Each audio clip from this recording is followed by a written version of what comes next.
Hello, everyone. How are you doing out there in Twitch land? I'm Pruitt. This is the fabulous crew of Starward Bound, and we are ready to rocket off into space and have another adventure tonight from 6 to 9 like we always do about this time. Oh my god, I can't wait to get to this. First, let's get some sponsor stuff out of the way. We have an amazing sponsor, that being Tabletop Loot. If you head on over to tabletoploot.com and use the promo code WebDM15, you can get yourself some amazing dice. That'll be 15% off on dice, mugs, and t-shirts. You just use that as much as you want. I don't think there's an end on that. Is there, Emma? No. Yeah. So anyway, have fun with that. Support our sponsors. They support us, and everybody has a great time. All of the people here tonight are using these dice. Trust me. Also, if you got that Amazon Prime sub burning a hole in your pocket, send it our way. If you're not already following, go ahead and do that or subscribe. Come and follow us every week. We have a lot of fun over here. So if there's any first timers out there, I hope this is fun for you.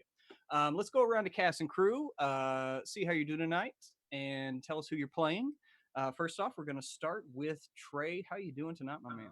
Hey, what is going on? I'm ready, locked and loaded. Once again, my most favorite, amazing time of the week. Oh, yeah, I'm sorry. I'm over here acting as if everybody already knows. Your boy, Daku, the half-elf Kinsey monk that's all about his smoke and hamsters.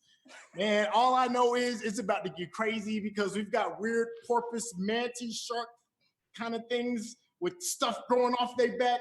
Please, let's get this thing started. Yes, let's get on to it. But first off, we're going to check in with Kiana. How are you doing tonight, Kiana? I am doing fantastic. I am so excited to go blast off into space, but we're going to land on a space manta ray. Space is so cool. I love this game so fucking much. But I will be playing your favorite sweet, innocent murder robot, E44 Warforged Barbarian. They are a lot of things, going through an existential crisis, having some weird flashbacks about being the only Warforged left alive. So things are fine for them. They're totally okay, but they have their friends, so I'm sure it'll be fine. Yeah, I'm sure it is. As long as you have your friends, then what can go wrong? Moving on to what can always go wrong. Greg, how you doing tonight, sir? Oh, I'm doing well, man. Oh, I've been pouring over my notes as Elry. There's a lot of equations that are happening as I'm trying to figure out exactly how I want to proceed in a logical and timely and no, I can't wait to have fun. I want to do things that are super fun with this super fun group. And Elry is my Lightfoot Halfling Arcane Trickster. I'm here to test limits, and business is booming. Let's do it. You're most certainly correct there, sir. And last but not least, we have WebDM's Communications Director, the fabulous Emma Lambert. Emma, how are you this evening? Hello, I'm good. It's 104 degrees in Vermont. They're not used to that here, so I'm in a different room so I don't blow the fuse with the air conditioner where my son sleeps. Doesn't really need any more explanation than that. Yeah, I'm glad to be here. I've been drinking a little. Those of you who are patrons will know that that is fun sometimes because we just recorded a podcast where I was pretty drunk. Yeah, I'm playing Hildegarde, the mountain dwarf cleric and captain of the Dawn Rose. Glad to be here on this manta ray. Yes, and as you approach this manta ray, where do we find Hilda, and what is she doing right now? Hilda is in her quarters. She is updating her captain's log. And she will take it away. Captain's log, Toho Spheres, stardate 71015.6. Buckle the fuck up, it's a good one. I'll start when Ellery and Dakul in their infinite wisdom started piloting the Dawn Rose high off their asses on blueberry oil. Would have been bad enough, but we got attacked. Fearsome beasts got hold of the ship. Ledbetter calls it something like a Krajan, but back in my day, we just called it a good old-fashioned dick demon. Big green tentacles laying over the poop deck and squeezing it as hard as it could. More fearsome a member I have not seen, at least not since bed spats and beyond. Anyways, tough fight. We almost lost Tall Jean, and another one. I really need to learn their names. Captain, it's bad that I don't know their names. But we managed to deal okay. Damn thing had a belly full of treasure. It's not every day you find a massive trouser snake leaking something as rare and valuable as gold. Ledbetter thinks it's odd that it attacked, given it fed so recently, but to be honest, I got distracted because Ellery started piloting the ship again, because Xander let him do it, because he's a fucking idiot. Anyway, Ellery admitted he was, of all things, trying to contact Celestra, who he claimed to have spoken to him the first time he piloted the ship all jacked up on blueberries. Given what Ledbetter disclosed to me, that he was actually on this ship to find out why the ship existed and what its mission is, my interest was piqued. The more I mend the ship, the more I feel it too. There's something weird about this boat. So, simple logical deduction revealed that no blueberry, no Celestra. So we needed to figure out whether this was unique to Ellery, or whether it could happen to anybody, because psychosexual connection, that's like some weird shit. So, as a faithful student of life, because it's really fucking boring just floating in space for weeks, I decided this was a job for the captain. Got Ian DeCool for moral support and recording the moment. Hogar, I think that's his name, is an excellent blueberry craftsman. I've not felt so at one with the universe since my days as a brownie baker on this festival circuit. Shortly after I took the helm, I too had an encounter with Celestra, only she was tiny and her hair was different and shorter, and she was wearing silver rings around her wrists and neck. It was almost like bindings. She seemed confused and tired, but she did demonstrate some memory and sense of identity in our brief conversation. Either the ship is alive, Celestra's not dead, or it's something really fucked up is happening. So, as we confirmed the strange presence, we decided to visit the Maggot Acadium and get some answers before continuing our pursuit of the fucking ears. Hopefully, we can find some answers in this strange sphere.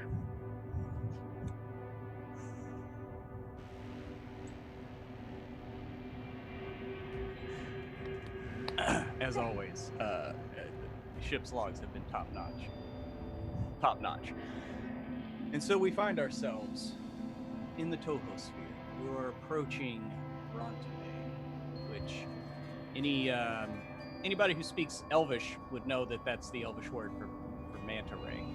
So it's by easy process of deduction, you can figure out who discovered this beast first. And as you pull up, you notice that there is a small town, rather burgeoning though. It's a bustle with people walking to and fro. As you approach this beast, on its back there's what looks to be a reservoir of some kind, a small pond or lake, with a levee running around the bottom 3/4 of it. And the town butts up against basically what you would call the north end of the reservoir itself, where you see a dock. Currently there are no ships docked at it. As you approach, where do we find E404? E is had gone through some upgrades on their journey. After dividing up their loot, Hilda has helped to take the wand of magic missiles and put it on their shoulder as their only long range attack now is this basically shoulder mounted magic missile stuff. So they're kind of still getting used to the fact that there's something there. And they're also trying to kind of, process through what they're seeing and what the video files of seeing all the other E's get annihilated by a beholder if they had missed anything each time through, but nothing really. It's just the same kind of traumatizing footage every single time. Yeah, a little bit. And where do we find you on the ship? They're probably on deck, probably kind of co-surveilling, just watching this majestic space manta ray. Mm-hmm. Yeah, and like I said, kind of a reminder of last time, as y'all approach it, you can see it probably flaps its like wings like maybe like twice what you would consider a day. So its movement is almost glacial in that regard, where it's kind of hard to even tell if it's moving unless you stare at it for a very long time. But as you approach, you can see on the end of the dock, there's someone basically waving at the ends of their hands. You can see there's some light bellowing out into the darkness, and they're just kind of waving to the starboard dock there. As the Dawn Rose pulls in, it breaches the reservoir itself, quickly comes to a stop, mooring alongside the dock, and looks like just like a dock hand that was just offering some direction. He immediately begins to toss ropes to the crew of the Dawn Rose as they begin to tie the ship off. And about halfway down the dock towards closer to the town itself, which is kind of dominated from your position here by this it's like a 2-story structure at the center of town. It looks like 4 windows on each floor, and then a tower coming up out of it that looks like it has 2 levels. Excuse me. And there are 3 men in robes about halfway between the edge of the dock and the Dawn Rose, and they're just standing there, staves in hand, just waiting patiently.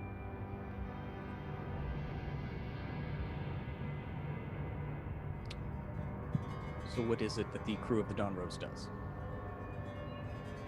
Well, Elry would pop up on deck, and he would be kind of swinging around, and as he would swing down, he would land and pad over to E404 and climb up on their shoulders is his customary position whenever they get into port.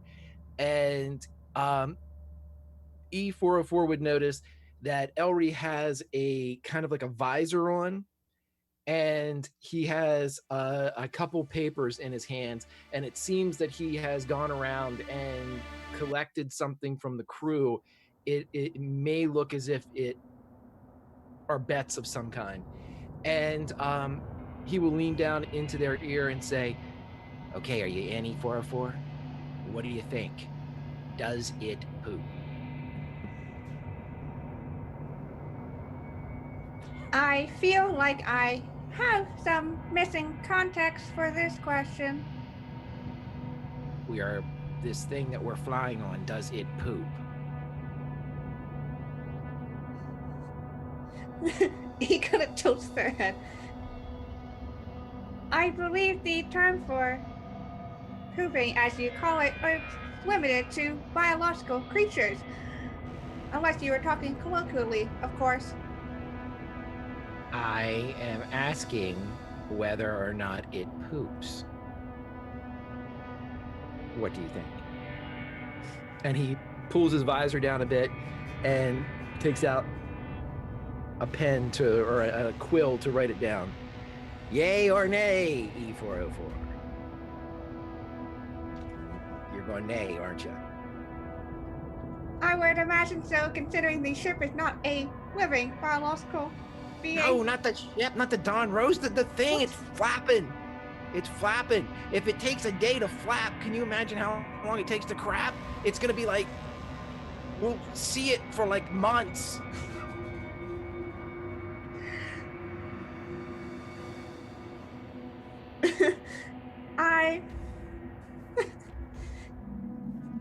Agent pauses. I have never thought of this before. Very first thing I thought of. Very first thing. I cannot say I am surprised, Elry. So it's a no. You don't think it poops? If you would like to place my comments in that section, then yes. Yes. No. Gotcha. And he writes it down and swings it off their back and pads around. And when he sees the wizards, he knows that he will get his answer very shortly, but he wants to make sure that he captures as many votes and as much money as possible before the crew disembark. And he will begin inching over towards Hilda. All right. Hilda takes a look at Ellery expectantly. Captain, Ellery. do you think it poops? Of course it poops. Why wouldn't it poop? That's We're what the I ones that told had babies. You and I are the only ones that have voted that way. Nicole! And it's at Nicole! it's at that moment you look up and you see Dakul's at pretty much at the top of the mask and in his meditative stance, but with his pen and pad in hand, and he's been drawing this gigantic manta that they've been flying towards, and painting a picture of his 3 comrades that he loves so dearly having this conversation. He's gonna slide down halfway down the mast and jump off in a very Neo from the Matrix kind of sport landing way, because he feels good about his new ring of jumping that he just received. So he wants to be able to land with the same grace that he can lift himself up off the ground. All right. So yeah, you're standing there, and Dakul just like superhero lands like right between you, but with no noise whatsoever. I see the 3 of you over here rambling. What is the topic of conversation?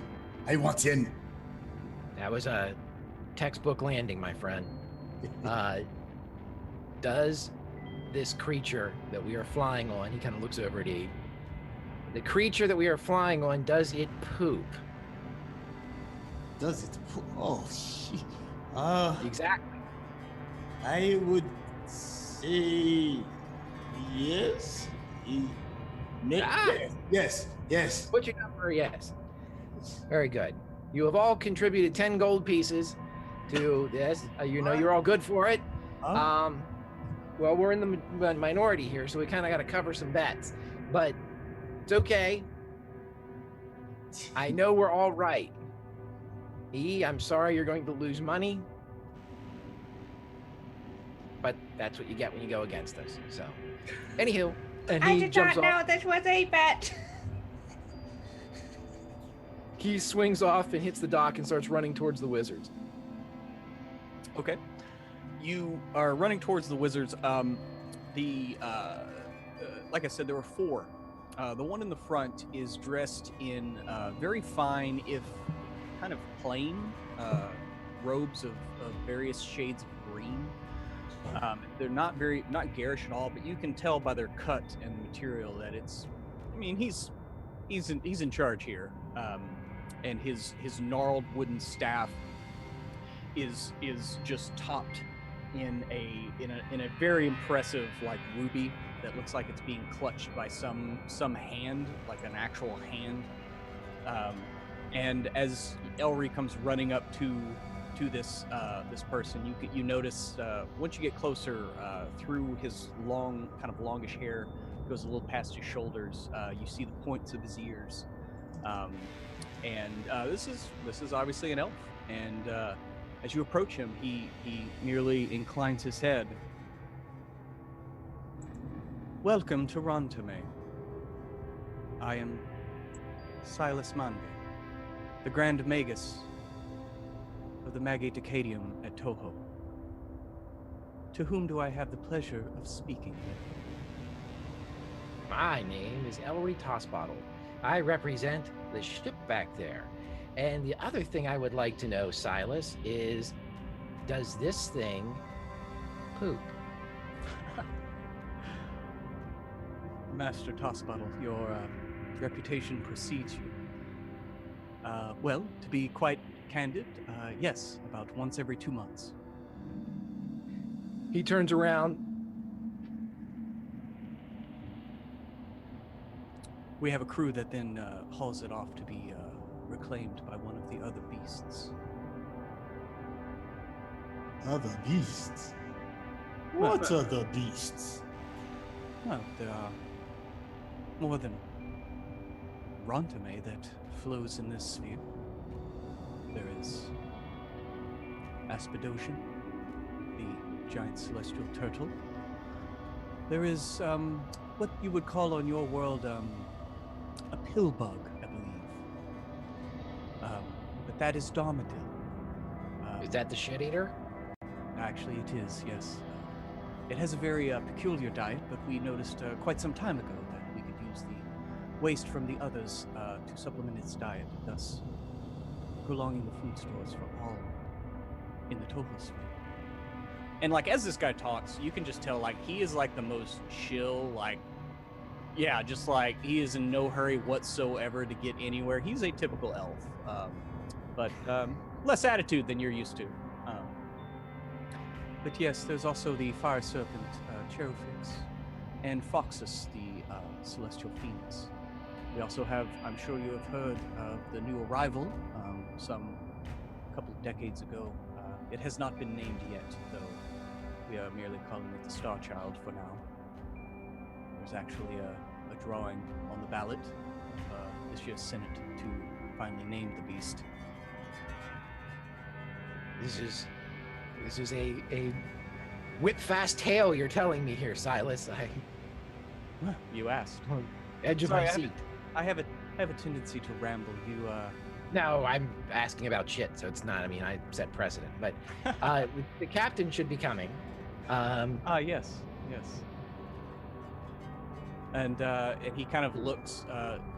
Once again, he like looks at Ledbetter, like who's walking up alongside of the other party. He's like, yes, Master Ledbetter. I see that your travels have found you here safe. And Ledbetter kind of like looks. He's like, yeah. You're gonna want to talk to the captain here, Captain Hildegard. Oh, my apologies. Captain Hildegard, is it? Yes, Captain Hildegard Hilgard. Nice to meet you. So you hadn't gotten the news? No, it has not arrived yet. I apologize for the lapse in decorum. Before your group disembarks upon Rontamay, we need to go over a few ground rules. Seeing as how this is a actual live beast and he looks at Elry, poops and everything, there are a few considerations to take into account. One, outside of the, and he kind of motions over his right shoulder, and you can kind of see next to the large, the Magate Acadium, there's a spherical, like a hemispherical dome. It looks like it's made of colliding arches, like 3 arches that create like 6 pillars, but it's open air other than that. And he kind of motions to that. He's like, the Arcadium is where we allow magic to be used in earnest.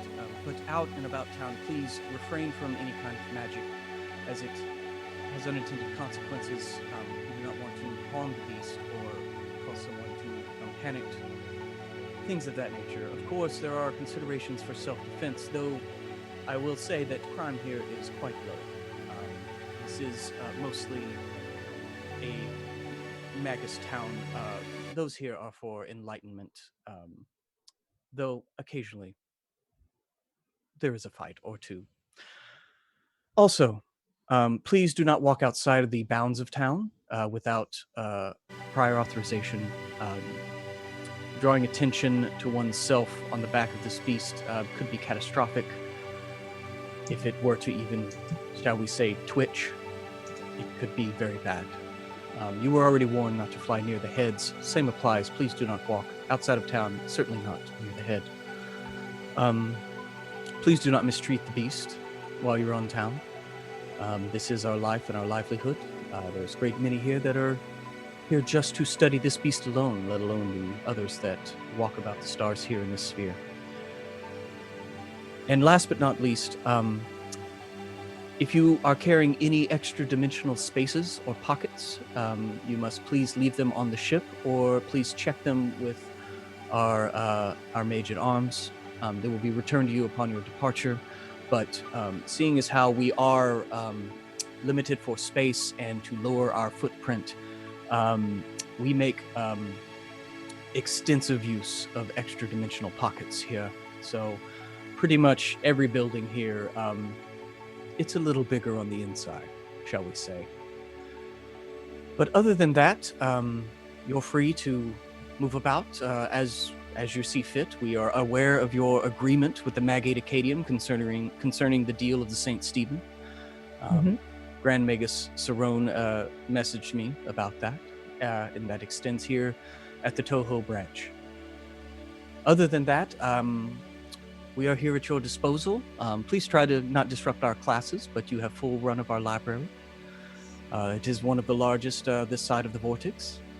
And quite frankly, knowledge is for all, wouldn't you say? I agree wholeheartedly. Wondering if we could get anybody to help us. We've had some interesting experiences on our ship. Oh, really? Well, what experiences are those? And he kind of turns and begins walking towards the main college, which is right in front of y'all.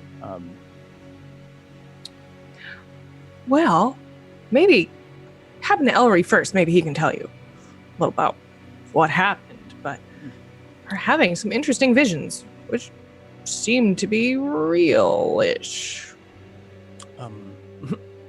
He kind of cocks his head a little bit. Visions.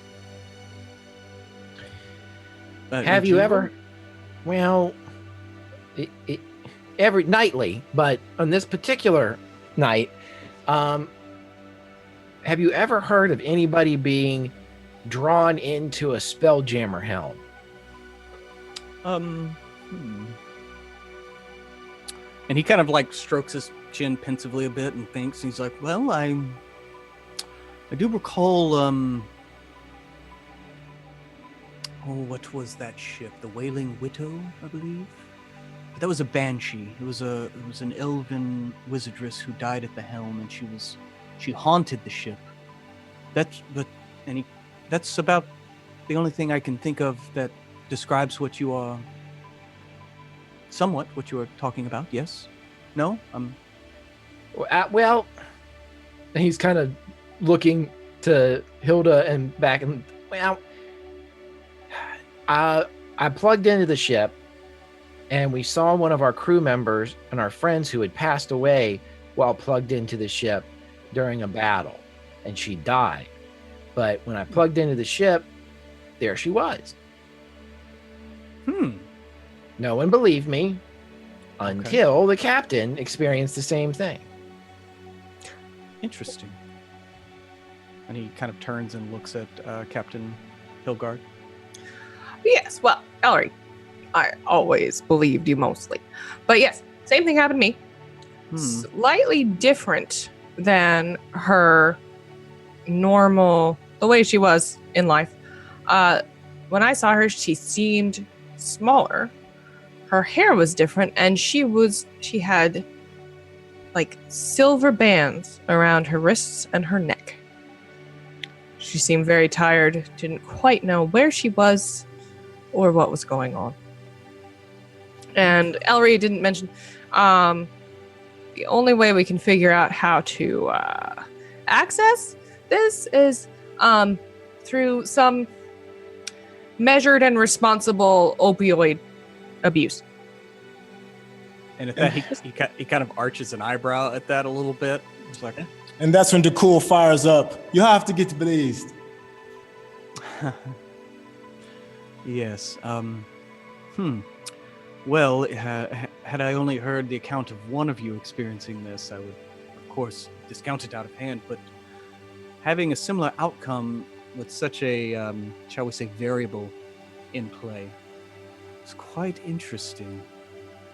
And at that, he kind of turns and looks back at the Dawn Rose and narrows his eyes just a little bit.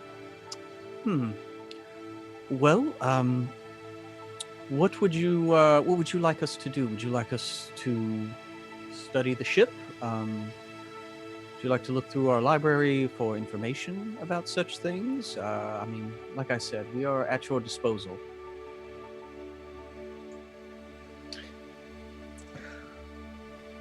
Well, they could study the ship while we go into town. Okay. Pruitt, can I roll an insight check to see if this guy wants to study the ship, or if this is something is this something he's doing because of the agreement that we had because of the confiscated Yogi vessel and he's honoring a deal, or is this something that he personally wants to do because he has an interest beyond honor and obligation. Yeah, okay, yeah, no, I got you. Give me an insight check. That's a 3, Pruitt. So tell me everything. I mean, he looks at this and it looks like he's genuinely like intrigued. But he's waiting for y'all to give him lead as to where you would like how would you like him to use his faculties here? He is the Grand Magus here. So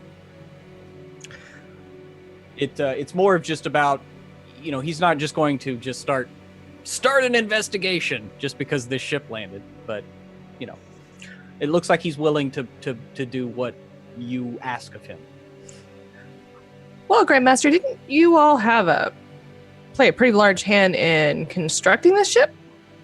Well, yes, the college in Neros 4 had a hand in that. I received scant details of it, other than knowledge of it being built and being sent out. And like I said, Grand Magus Cerrone sent word that y'all might be heading this way, and that's about as much as I know. So you wouldn't have shared any records of its construction or anything? I mean, the blueprints of its construction might have been shared with in the library. I'm not sure. I mean, we do share texts when new ones become available. We try to share as much as possible. But like I said, I've not been made aware specifically. I, for one, wouldn't mind checking out the library. I think Ledbetter, would you mind staying with the ship? And Ledbetter's Captain, and he turns around and starts barking orders at the crew. You will give Ledbetter the bag of holding that they have inside them because they realize that shouldn't go where they need to go. You want to take a trip to the astral plane? No. All right. Yeah, Ledbetter, he nods and he takes the bag. Duck. You want me to put this in your quarters? That would make sense. Thank you, Ledbetter. And he just nods at that and turns and stalks off up the gangplank back in the ship. Hilda, I would like to go with you. Is it all right if I bring Hellion? Absolutely. Yes. And with that, the crew's gonna go back to the ship to go grab Hellion and then return and go with Hilda. Okay. Oh yeah. Okay. So yeah, when you come back with Hellion, you actually one of the 3 wizards that was behind Silas Monvi. He like, you see his eyes like get big, and he's like, he looks like a kid on Christmas. And it's just a short, older human. He's got a little bit of a pot belly, kind of rosy cheeks, big white beard. I mean, he's like if Santa Claus was a wizard, basically. And he comes up and he's just like, you have a giant space hamster. Oh, you mind if I check out the little bugger? I'm sorry. I apologize. I'm Magus Krill. Magus Krill. Yes.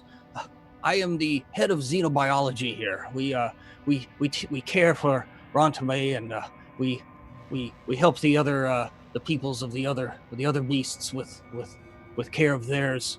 And this is what I do. It is my calling in life to help all the little critters. So you're an animal doctor. Oh yeah, I look at the care of animals from an arcane perspective. Yes, we have quite a few. We have a menagerie here. If you'd like to look them over, and like he's like genuinely like his hands are just ringing, and he's just like I would protect this little beast with my life. You have to believe me, sir. And at that, the Grand Magus kind of puts his hand on the shoulder of the xenobiologist. Please, Krill. There will be time. If he would like you to look at his beast, then you may. Do not be pressing. he can get a little excited. Apologies. Oh, I understand. Hellion here is quite the charmer. I would like to check out your facility. I don't know if I want to leave him alone with any strangers. Hellion is quite protective of me. Oh, I've read about that in many of a book. Once they bond with either a mate or mostly gnomes would raise them, sadly for consumption. But I've heard that they can be fiercely loyal. Okay. You have me very curious now. I shall make an appointment to come and see you as soon as possible. I will clear my schedule whatever you need. Please. That's when the crew's gonna look over the Hilda and say, this library should not take too much time, right? Well, it is a quite extensive library. It depends on what you are here to seek. We have knowledge from all over the vortex, even pre-interspherical war, going as far back as before the First. That is well over 450 years ago. Oh my. This is going to take some considerable time. Would you be upset if I went with the zoo guy? Absolutely not. A library is a place for solitary contemplation. Yes. I will stay not too long, and then I will come and check on the rest of you. And that's, the crew's gonna go with the zoologist guy. Krill, Magus Krill. With, Magus Krill? Oh, well, if you would like to view the stables, I mean, it would be my honor, sir. We could put the little guy in his own little pen. Has he ever seen? And he like stops. He's like, has he ever even seen grass? We have a beautiful lawn here that he would be quite at home. It's a wonder. It's quite nice. I often take barefoot walks in it myself. I have not seen grass in some time. I think I would enjoy that myself. Yes, lead along, please. Oh, please. Oh, yes. And I mean, you're all kind of heading the same direction, and you come upon the Magate Acadium. There's a large set of double doors that are thrown open as you crest the stairs, and you can see through the entryway. There's a long hallway. It looks odd as you're looking through it, because I mean, as you're landing, you saw this, and it looked like a small, squat, 2-story building with a tower on top. And as you're approaching this, the hallway begins to just like extend inside away from you, like the front doors as you look through it. And you walk through the main hallway, and this is where you will part. Magus Krill, he's ushering you to walk on through to the other side, out the other side of the college, and you can already see like a vast green lawn kind of extending out. Probably, I mean, it's about probably double the size of like a football field, maybe. And if you actually look on screen right now, just so you know, this is a view from the other side. Y'all came in from the ocean side, and this is a view from the other side of the lawn back at the Magate Acadium, just for a little perspective switch there. But you come down the stairs after about a minute walk through the hallway of the Magate Acadium itself. Took about 60 seconds to go ahead and walk through the entire hallway. And you come out the backside to a set of stairs that go down to a fairly finely manicured lawn. It looks like it is built up a little bit. There's a low wall that runs around it about 3 feet thick, but there are stairs going up all sides of it, and you see some people walking about on the grass. You see, in the distance, you see people laying about, reading books, writing, doing various things. To your right, you can see a long set of stables and on the other side of the stables, like an actual like pen and enclosure. It looks like there's some kind of farm animals over there, and you think you see like a winged, like maybe a griffin or a hippogriff. It's hard to tell. There's the stables are kind of in the way as you're kind of looking through the stalls.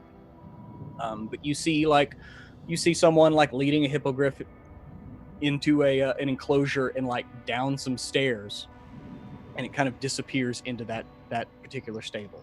And on the left side of the lawn, you see a row of maybe looks like businesses. You see signs out front. It's hard to tell the signs from this distance. But there's just a general like feeling of like a college. There's just kind of people walking to and fro. People are either doing nothing and laying about, or there are people running like with like books, like they're late to class. It's kind of one or the other. There's not really any middle ground here. And that's so that's where we're going to leave off with you for right now. Okay.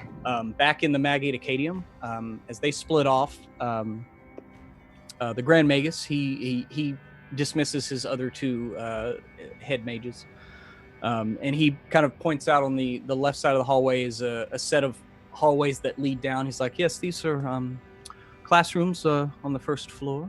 To the right here is the entrance to the library, and you can see in here like there's just a long hallway, and halfway down there's just a simple set of double wooden doors. It's not ostentatious really at all. There's not really any kind of like carvings or embossing on the wood. It's just a solidly built set of doors with kind of brass handles, and he pulls them open, and it opens up into what looks like a warehouse of books, shelves that go about 50-60 feet tall. There are ladders that go that entire height. You see a mage like zipping down one aisle of books to a spot, and he's putting a book away, and he climbs down about 20 feet, about 3 rows down, and zips back towards you. It's just a general sense of like busyness here, but it's like utterly silent. Like there's like really no noise whatsoever. And at that, the Grand Magus says, feel free to speak at whatever volume you wish. And you can tell like those close to him, like you can hear what he's saying, but as it leaves him, it begins to dwindle down into a whisper, like just almost immediately.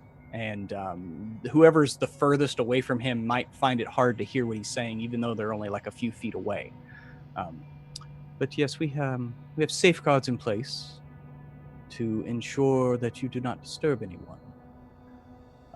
But you can seek out any assistant here in the library. They will be happy to help on any subject that you research.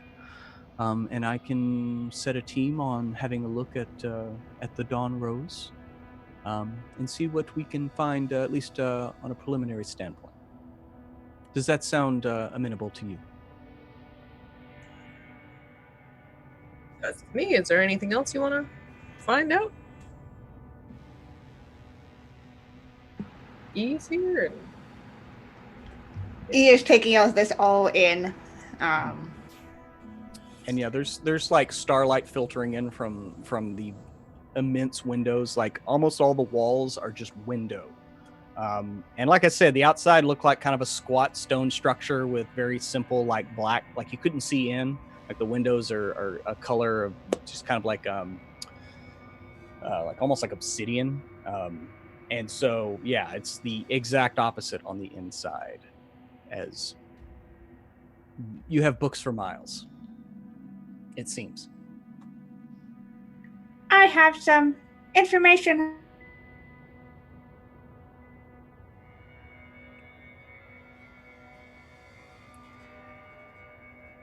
Are you speaking to the Grand Magus? Oh, talking to Hilda, the party in general. If you would like to look at whatever you are intent on researching here yourself, I'm sure I can find help.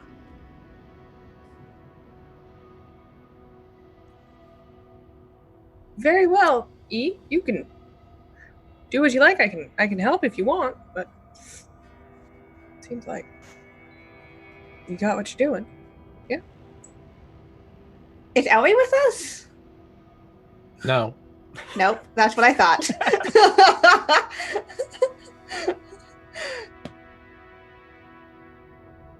Yeah, he will just go and find someone to talk to. Okay, so you're seeking out an assistant. Before the Grand Magus dismisses himself, Hilda, is there anything else you would like from him?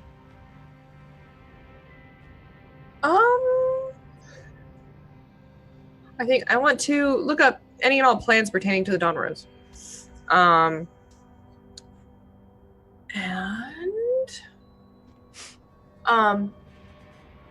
And she's gonna pull one of them aside more personally and ask them, do you guys, weird question, sort of personal question, keep this on the down low.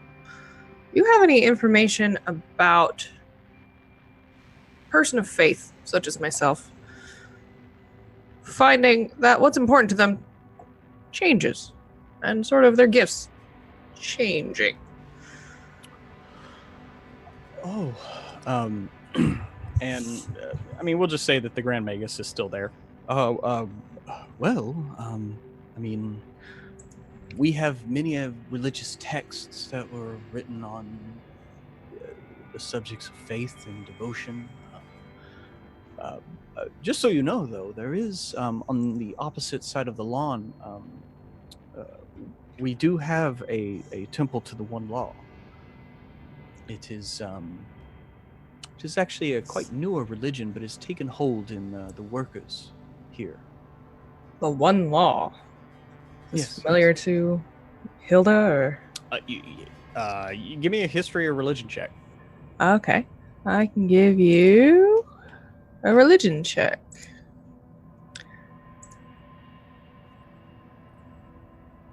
She got a 21. 21. You've never heard of this. This is a new one to me. The One Law. What? Oh, yes.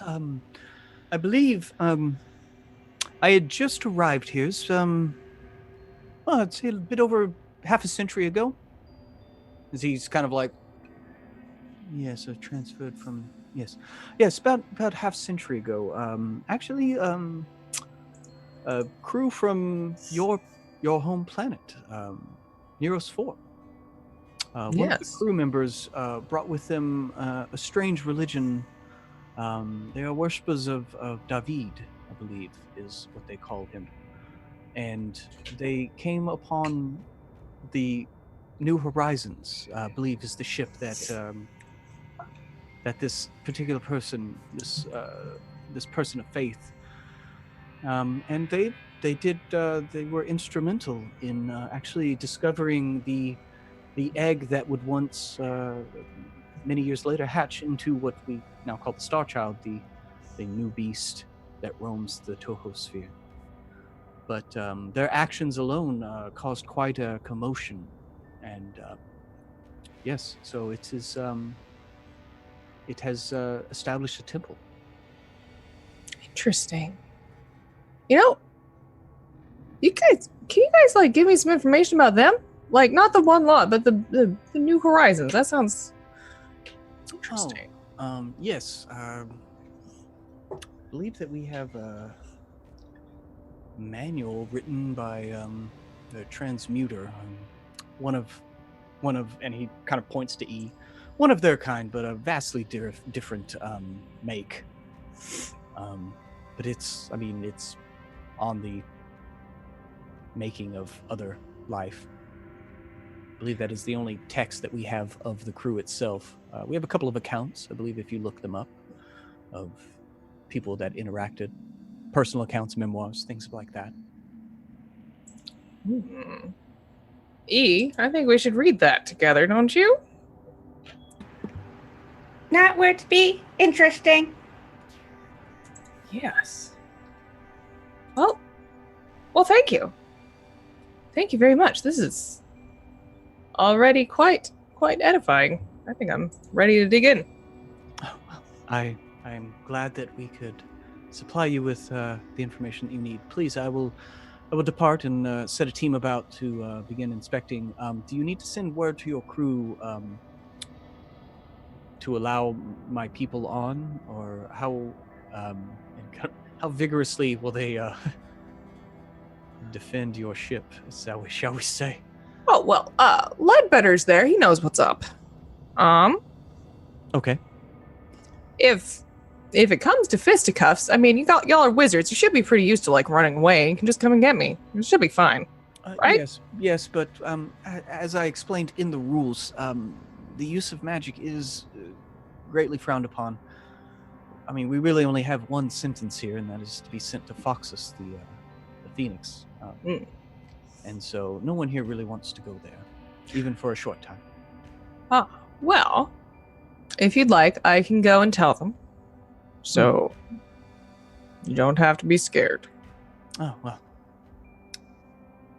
I will pass your word along to First Mate Ledbetter. Yes, interesting that your counterpart on Nero's didn't mention that whole part about how he's not the captain anymore and I am. Even though you know that we're allowed to be here. That's interesting. That's all I'm saying. It's interesting. Yeah. Yep.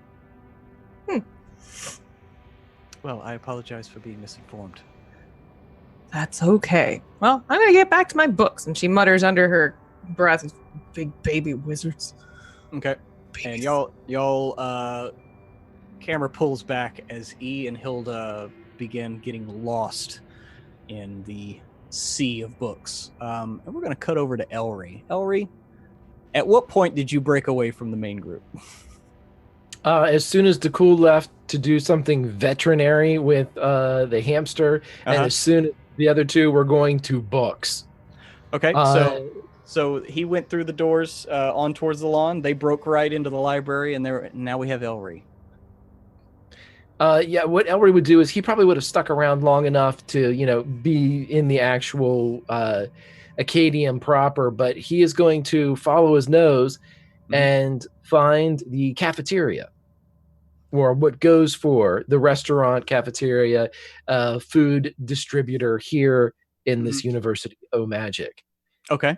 Yeah, you like I said, along the left side, the right side of this hallway is like there's only one door on the whole thing, and it goes to the library. Left side, on the other hand, before right when you came in the doors, there was a set of stairs going up, and then there are like 4 hallways, and then another set of stairs at the other end of this massive hallway. And it is at that last hallway before the stairs. You catch the faint whiff of food. It's food. It's not exactly enticing, but you can tell it's food. Okay. What he's going to do is on his way to the cafeteria, and you said this is a university of sorts, so there are students running hither and yon. Yeah. Walking around. Whenever he passes a group that might be like in conversation or just walking by themselves or something, just as they pass, he'll say something to the effect of, "Want to get fucked up?" as they pass by, just to see if anybody want to get high as they just walk by, Okay. And just see if he gets anybody to bite on. Give me a work back in the 90s, so right. Give me a what would that be? Persuasion? Yep, yeah. That should be. Yeah, give me a persuasion check on that. Oh, the dice are not my friends. It's a 10. It's a 10. A 10? Yeah, I mean, you pass a one group, and it looks like they're arguing the finer points of extra dimensionality.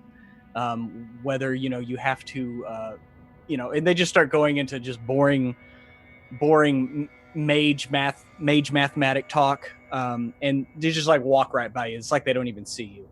You do notice that the majority of students here are human, but there is an assortment of the other demi-human races, other examples. A few dwarves, gnomes, elves, a couple of dragonborn, a few tieflings, that kind of thing.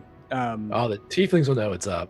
One of the tieflings does kind of like catch your ear, and just kind of like doesn't ignore you, but is more of just looking at you suspiciously.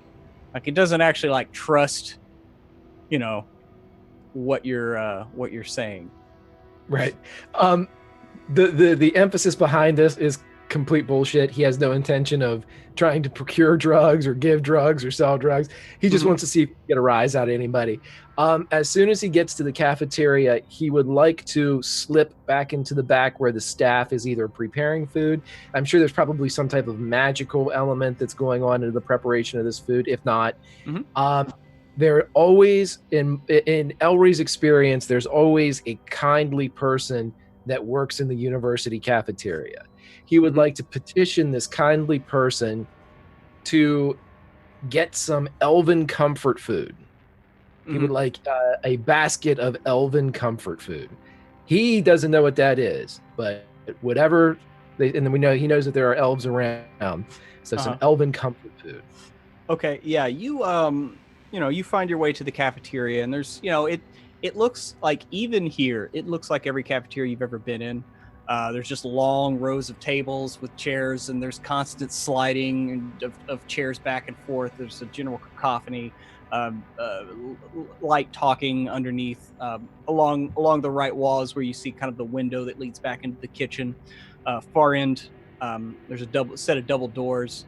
Every now and again, you see somebody in kind of all white with the hat, a chef or a cook, kind of come out of there with some stuff and go to through a back door, and then come out with like loads of like produce and things like that. When y'all landed here, it looks like the kind of the lunch rush is over, and they're like preparing for the evening meal, maybe. You go up to the window, and there's various servers like dishing out various foods, salad, looks like some nice grub pasta. There's some kind of, maybe they would be like lobster legs, but they're like grayish exterior. Probably not lobster. You're not really sure what it is, but they're legs of some kind. And the dwarves are just like going nuts. Like there's a few dwarves there, and they're like, I want seconds. I want seconds on that. Yep.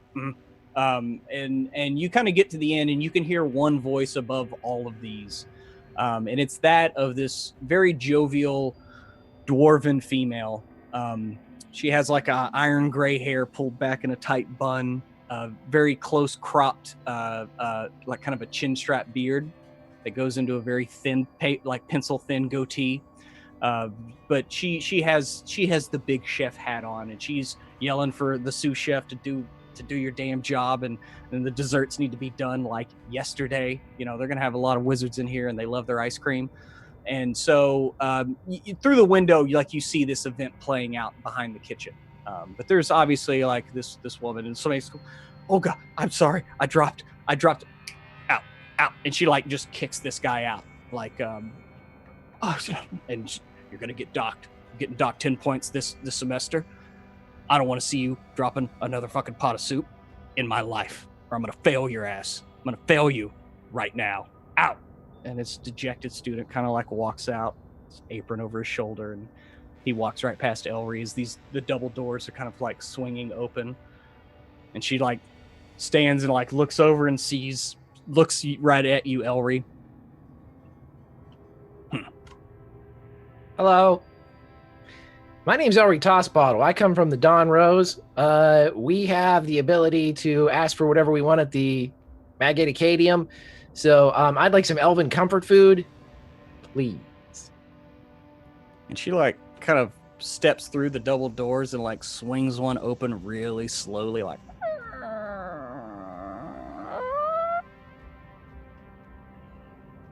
Well, come on in here, dearie. Come on. You look parched. You look like you haven't eaten a proper meal in like 2 weeks. Come here. I thought we were gonna fight. Oh. Why would I fight such a cute little creature such as yourself? Look at you. I don't know, but I thought we were going to throw down. She kind of pinches your cheek, and it's like, oh, this is way better than what I thought was going to happen. Oh, what did you think was going to happen? I saw you tear that guy's ass. I thought I was next. I tried to play it tough. For that, I apologize. He dropped a pot of soup. That's what happens when you drop a pot of soup in my kitchen. Right, fuck him. Yes. What can I do for you, Elvin? What is?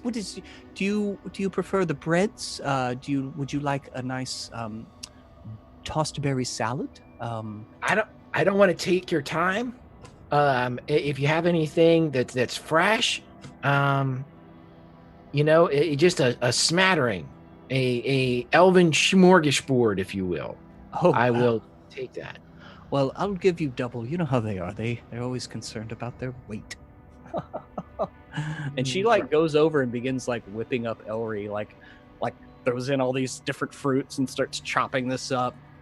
Sprinkles something on top. You're not really sure what it is. Most of the ingredients that she's working with, like Elry, not sure you've seen. Like you're like, that's fruit. I'm pretty sure it is. Hopefully. And then she lays before you a generous bowl of what would be considered a kind of fruit salad. It looks like there are small, maybe some kind of like cricket, like smattered throughout. And she's like, "Well, you have to have a little protein, dearie, but trust me, it is delicious even for elves." But what else can I help you with? I mean, I said I didn't want to take any of your time. Oh, well, I appreciate this. This is fantastic. The Grand Magus, I'm sure, will, enjoy everything here, and it is one of his favorites. This dish that I prepared you. Mm-hmm. Fantastic. Well, what's your name? Oh, my name is Olga. Olga? Elry. Elry. Oh, isn't that? It's pleasant. So you're from the Dawn. Where are you from? We're back from the Nero's 4. Oh, I went through there. Did you? Yes, I'm actually from. Have you been to the Roche Sphere? No. Heard about it. Yes. Well, I'm never been. Originally from there. I was in a dwarven detachment, and I finished my term of service, and I was asked to transfer here. I was a ship's cook on a Basilisk class ship for about 10 years. You ever get the itch to go back out into space, Olga? From time to time. I mean, seriously. And she kind of just motioned. She's like, we are in space on this great beast. I mean, I do appreciate the lack of looking up and just seeing the stars. No atmosphere, no sky to interfere. It's always night. Some don't like it. They can't get used to it. But listen, we have a pretty tough dwarven captain by the name of Hilda, and she runs a tight ship, but the food sucks. Oh, that's quite unfortunate. But we get in great adventures. Different, we might be going to the Roche Sphere. We were just in like another one. Really? Hey, I'm just gonna toss this out like a fishing pole, like a fishing. Think about it. Don Rose, head chef. Well, to be the chef on a ship again, actually get to learn your crew. These students they move so quickly through here. These little humans. I mean, they are cute, but I will consider your offer. Great. Well, thanks. This has been. I thought we were fighting, so it's definitely been a really good past couple of minutes. Olga, I appreciate it. She pulls up. She's like, "We can fight if you want. I mean, I would prefer not that. I don't like that at all, really. Oh, well, that's unfortunate. I prefer, what happened to me, and I'm okay, and you're hurt. I don't. That whole face-to-face stuff. Ah, yes. Well, yes, you look like you're built for that. Yes. I take that as a compliment. You should. Yes, you look like you're quite capable. To be so slight yet still alive. Yeah. It is. It's amazing. But anyway, think about it, Olga. I'm sure I'll be back, but Well, I will. Keep tearing ass around here. I will. And if there's anything you'd like to know, feel free to ask. I'm at your disposal. Absolutely. I'm gonna insight check her. Okay. Just to make sure. There it is. 16.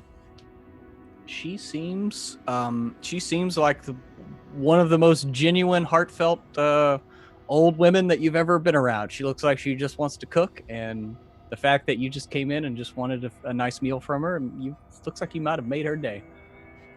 Fantastic. On the way out, he'll just take a big inhale.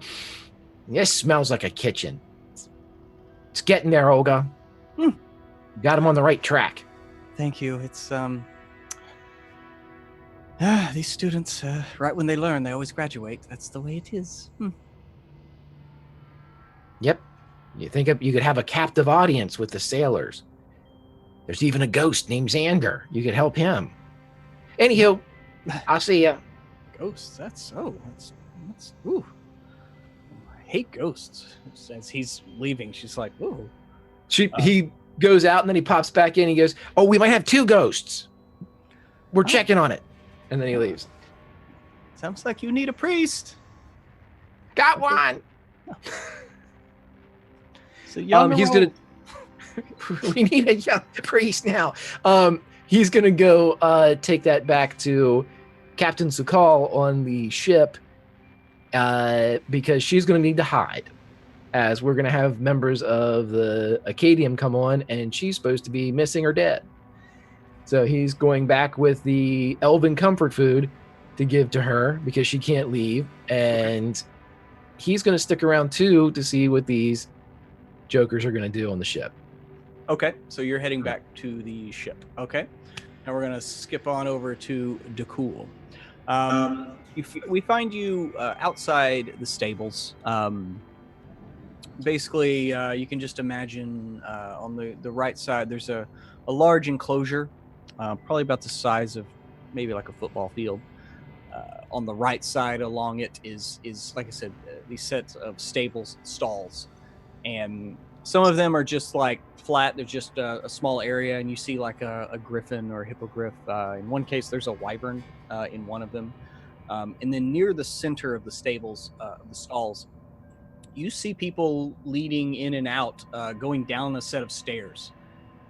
And again, as you're out here looking around, like you can like look and you can see the wings of Rontame like cresting, and it looks like they're about to come back down. But that's just kind of like you're looking out and you just kind of look up the slope of this wing, whipping up and about to go back down.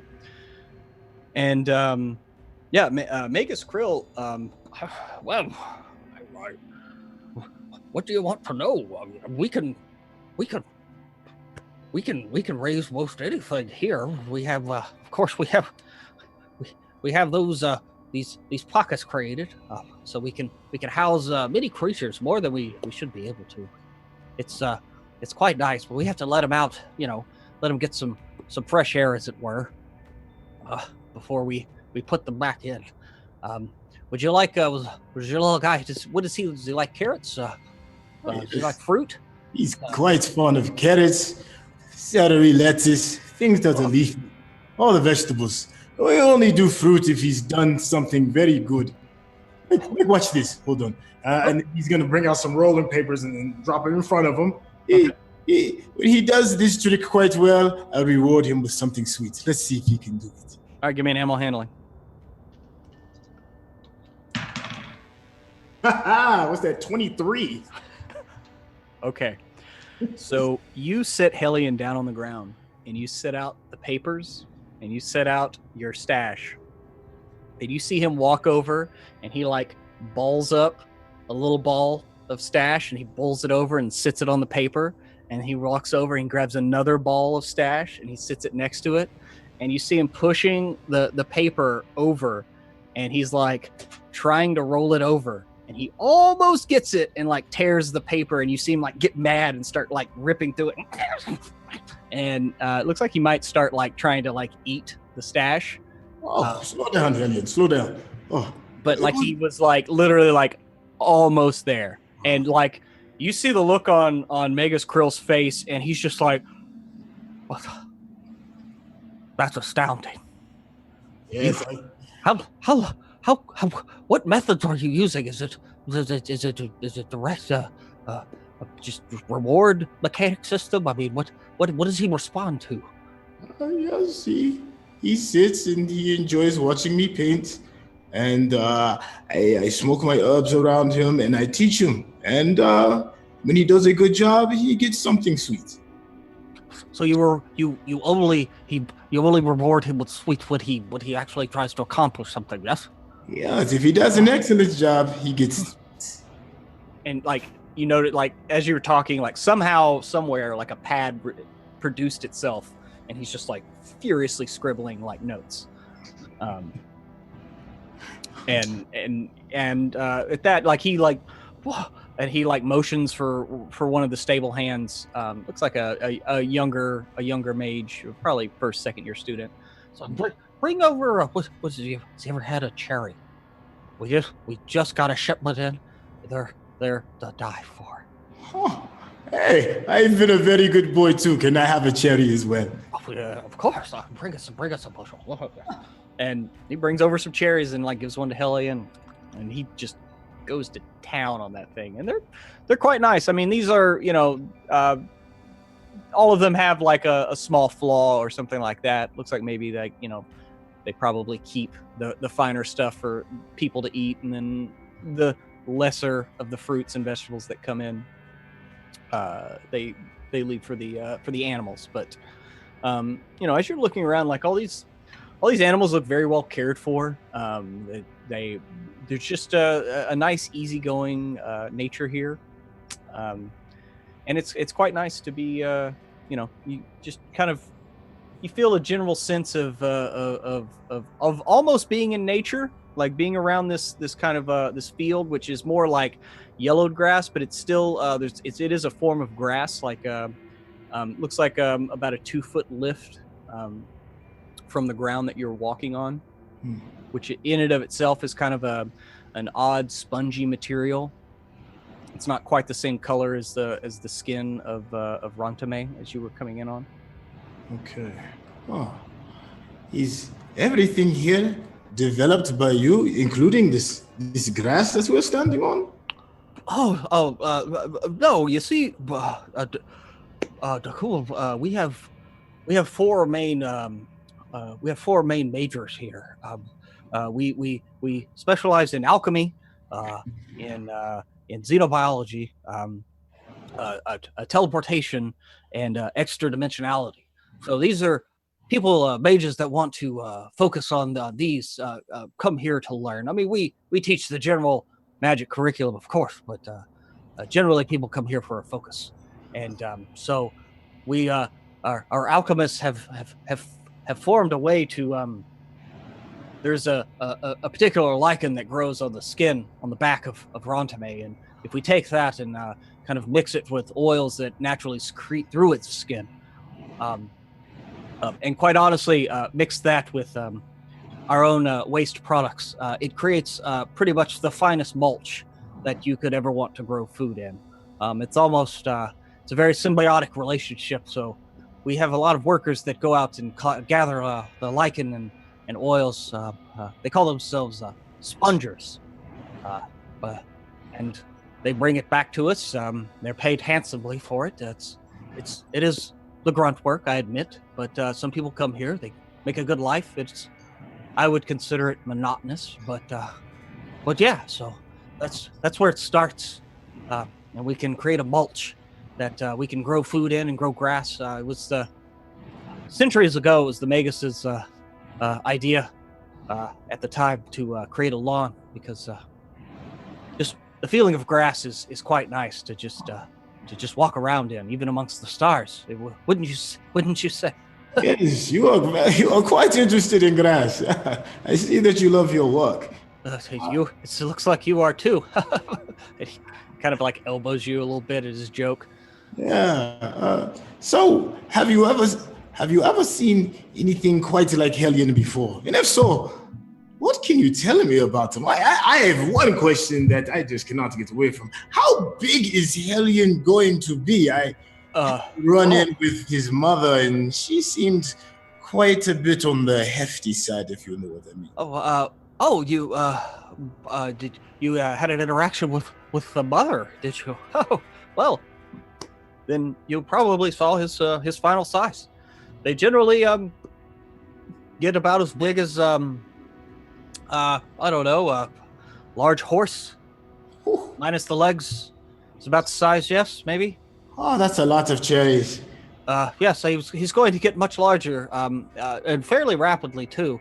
I mean, since you've gotten him, he's about doubled in size. I mean, he went from like, meh to like Cocker Spaniel size, or bigger than that. About medium. He's about the size of a medium dog right now, right? Okay. But yes, I would say he's probably maybe just like 8 months old tops. By the time he's 2 years old, by the time he's a year,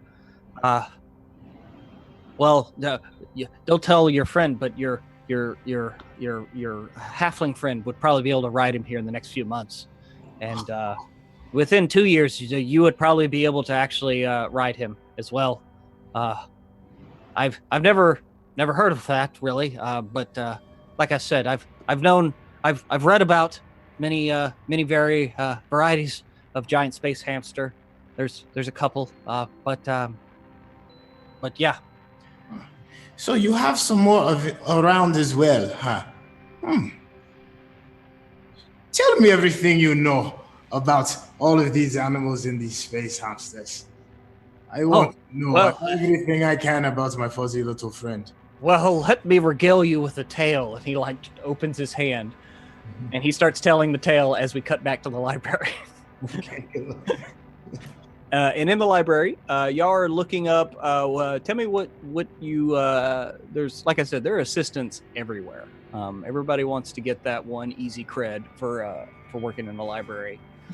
So, Hilda is looking for anything to do with the creation and construction of the John Rose records, and then also the document from the person on the New Horizon. Okay, so you're looking for history on the New Horizon and construction blueprints, any information on the construction of the Dawn Rose. Okay. Yeah, you go to an assistant, and he shows you to the aisles, and he kind of just like presses like looks like there's like a pad or something on the wall. Maybe it's like a crystal display. Kind of puts his hands up, and you watch the lift, like the ladder, comes zipping over to you, and it zips right up, and he's like, "All right, if you just get up there, you basically can tell it where you want to go. This row is distinctly ship builds, ship modifications, things of that nature. This end is the oldest, so the newest is going to be the opposite end. And then 2 rows down, if you that's the memoirs of the Toho Sphere. You can find any information on that. So I just tell it what I'm looking for, and it brings me to where it is? Yeah, if you can be specific as possible, the name of the sphere, year of creation if possible, things like that. Then what's the point of you being here? I don't understand. Why do you get credit for this shit? Because it's an easy cred. Please don't tell them that. But I did tell you how to use it and where to go, so I mean, I did do my part. You did. It was very gracious, college person. Thank you. Thanks, ma'am. And Hilda hates people in college. That's happening, apparently. Okay. All right. Okay, so she will talk to the ladder. Okay, go ahead and just give me an investigation check. Alrighty. Just a minute. And E44, you, what are you searching for? E will assist with trying to find stuff with New Horizon, but they're very curious as to trying to find any records of, their visions, other possible beings like them. Okay, so you're looking for information on Warforged? Yeah. Okay. Yeah, so you basically find another assistant. He gives you the same spiel. And he directs you just a few rows over from where Hilda is. And he's like, well, this is where we have all of our information on various automaton. And so it's wow. And he's like kind of hard to like. It's like, I mean, I've read about your kind, but you don't eat. Anything? I do not have any need to partake in food. Wow. I'm sorry. I'm so sorry. But yes, you could find the information, and he finally remembers to slap his hand up on the thing, and the ladder zips over to you. Is it just ask what you're looking for, and it will search for you. Oh, I'm so sorry. It is quite all right. Curiosity is the driving force for knowledge, is it not?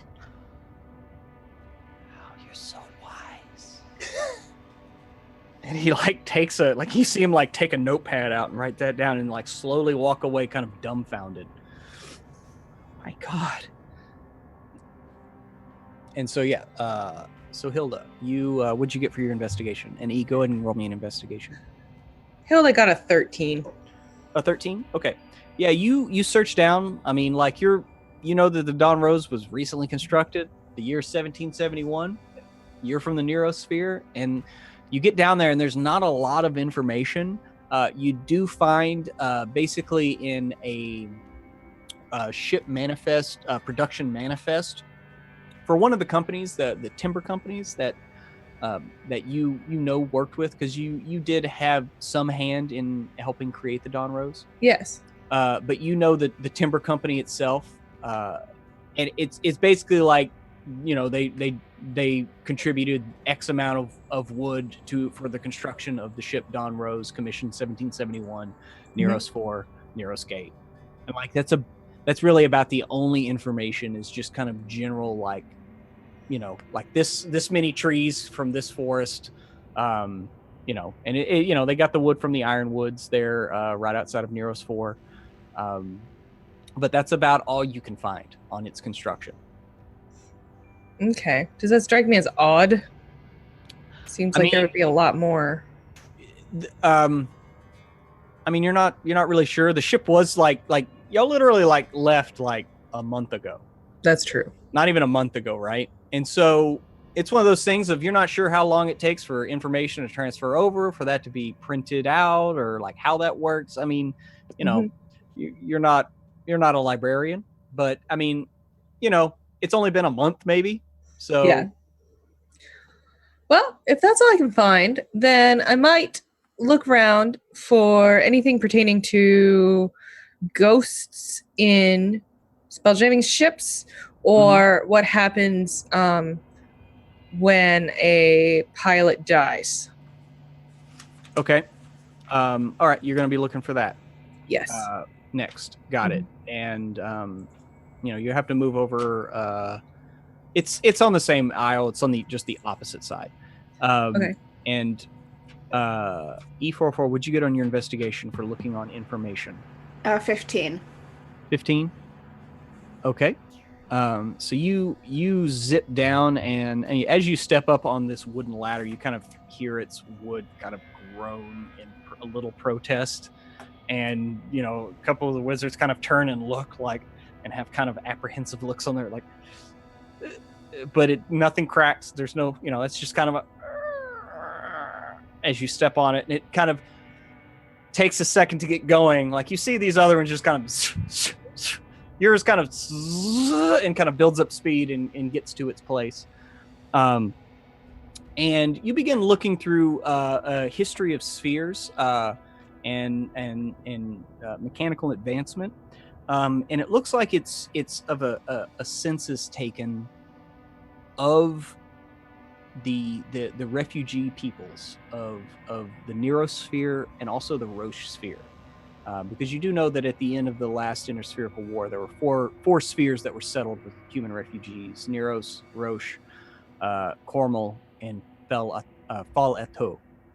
And this is a gathering of information of like where those peoples came from, like, because I mean, these are from all different spheres throughout the human empire, all kind of dumped on this one planet, or this planet. And so you do find some information. You find that you said you got what, a 14 15 15. 15. Okay, yeah. You find the names of 6 spheres, those being, and I will supply them for you in the chat over here: Artemin, Athalos, Dronus, Madrine, Solvina, and Yanatal. And those were spheres that were purportedly had automaton level technology. But it's also known that all 6 of them were invaded and no one has had contact with them since the last Innospherical War. So you do find like those 6 spheres were reported to have had some form of Warforged or something of the like. But it's really, like I said, this is just kind of a general census of information. You find other books on the building of automata. A lot of it is academic, but it is that is about the most information that you find. Okay, cool. Mm-hmm. And so y'all were also going to search. So y'all search that, and then y'all were going to search Neurosphere together, right? Or History of the New Horizons together. Yes. Yeah. Okay. So yeah, y'all kind of meet up and start to go for that Ellery. After the cafeteria, and you go back to the Dawn Rose. Keiko is in her quarters. She was gifted one of the empty quarters as her. She was an officer in the FTL, and basically E didn't really want a room, so there was an extra room. And so she's waiting in there, like reading. Looks like she's reading her spell book when you bring her food.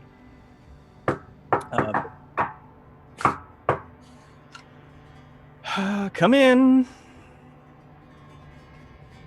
He has something under a scarf. What do I have? And she finishes writing something. She looks like she's reading one book and transcribing something, and she kind of like looks over her shoulder. Doesn't give Elry a tired look, but yes, Elry, what can I do for you? Well, there's bad news, which I will give you first. The members of the Acadium are coming here to look over the ship and see if they can see Celestra or whatever, see what problem there is with the Dawn Rose, or maybe try to figure out what's going on. I didn't know if you wanted to see them. Oh, well, I don't know. I mean, I was assigned specifically to the Neurosphere, and I did not attend the Magate Acadium. She kind of says with a bit of a scoff. So I doubt that they would... Huh? They knew me before I said anything. Well, I mean, you were probably reported by... I didn't do it. Oh, go ahead. No, I'm just saying that the officials at the Neros 4 branch probably sent ahead that you were on the ship, yes. But they did not know about me, and they wouldn't know who I was, I don't think. As long as I don't go announcing it, I think I'll be fine. But she kind of looks at it like, I appreciate the thought behind it. Well, okay, that went better than I thought. This is twice today. I thought there was going to be bad news, and it turned out to be not as bad, and in many ways, great. But hey, guess what's under my scarf? Oh, you're not going to pull that again, Elry? And she kind of covers her face up. Like, no, you didn't like it. Okay, look. And he pulls it over, and... Oh. No, it's not his penis. It is a bowl that he was given by Olga. Oh my, wow, that's... Elven comfort. It's made from a dwarf, but she's a damn good cook, or at least seems to run a good kitchen. But... Oh. Well, I'm quite famished, actually. Thank you, Elry. You're welcome. Looks like she's kind of confused. And she begins eating the food, and kind of absentmindedly continues writing in her book. What, is there anything else I can help you with? Well, I know that you are a spellcaster because you flew your ship and we've experienced. Right. What can you do? Well, have you heard of the Order of Blade Singers? I know how to handle a blade, if you know what I'm saying. This day is full of moments where I think things are going one way and it goes the exact opposite way. And I'm enjoying this day quite a bit. Well, What can you do to me with your blade singing? well, perhaps you should shut the door and maybe we can find out. Now, see, I knew this day was going to turn. They're coming and I need to watch them. I don't want them effing around with our boat or like doing something to make it look like the captain's not doing her job right and like something breaks and they're like, oh, Captain Hilda screwed something up. And then they do something. So I have to watch them. So Oh, well. we've got 3 minutes and it kicks the door closed. All right, give me a Constitution save, and then we're going to cut over to DeCool. Oh boy, he's a savage. How's an 8? Elry lasts a minute and a half. So now we're going to cut over to DeCool.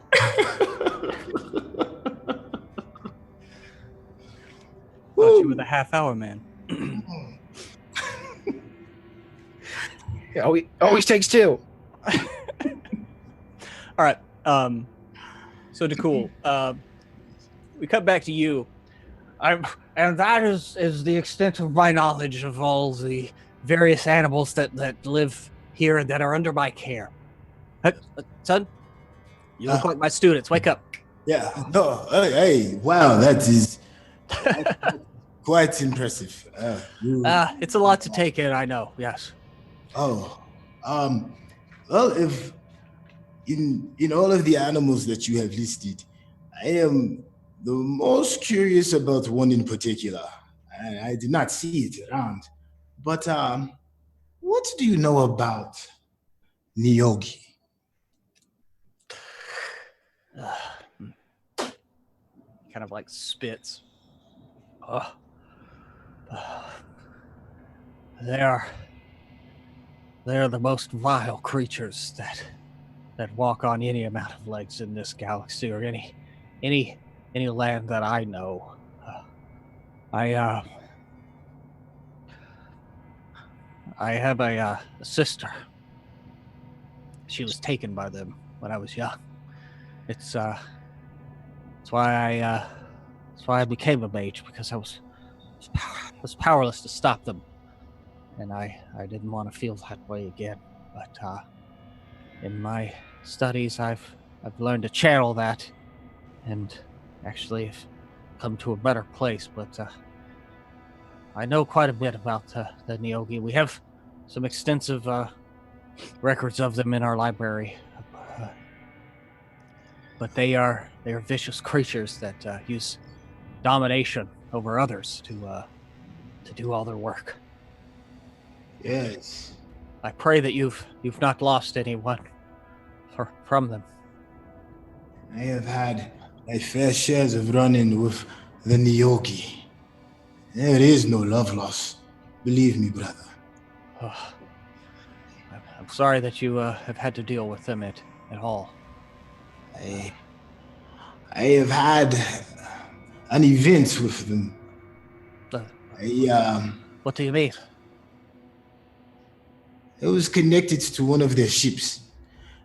And ever since that connection, I have visions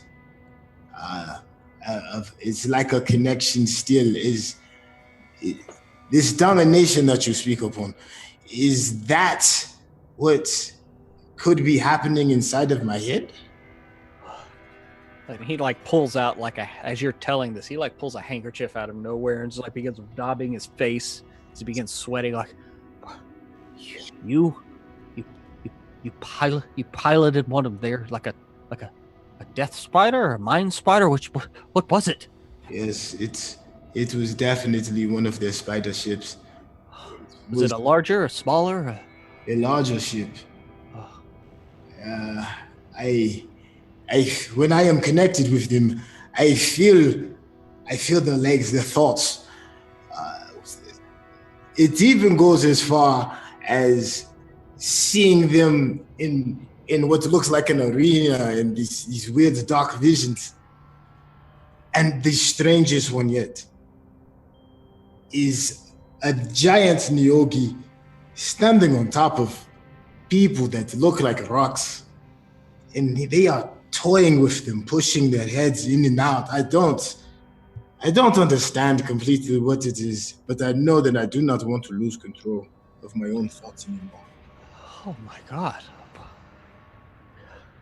So, I have to know everything. I please to tell me the story. And as you begin relating that information, we're gonna cut back over to E and Hilda, who are searching for information from the New Horizons.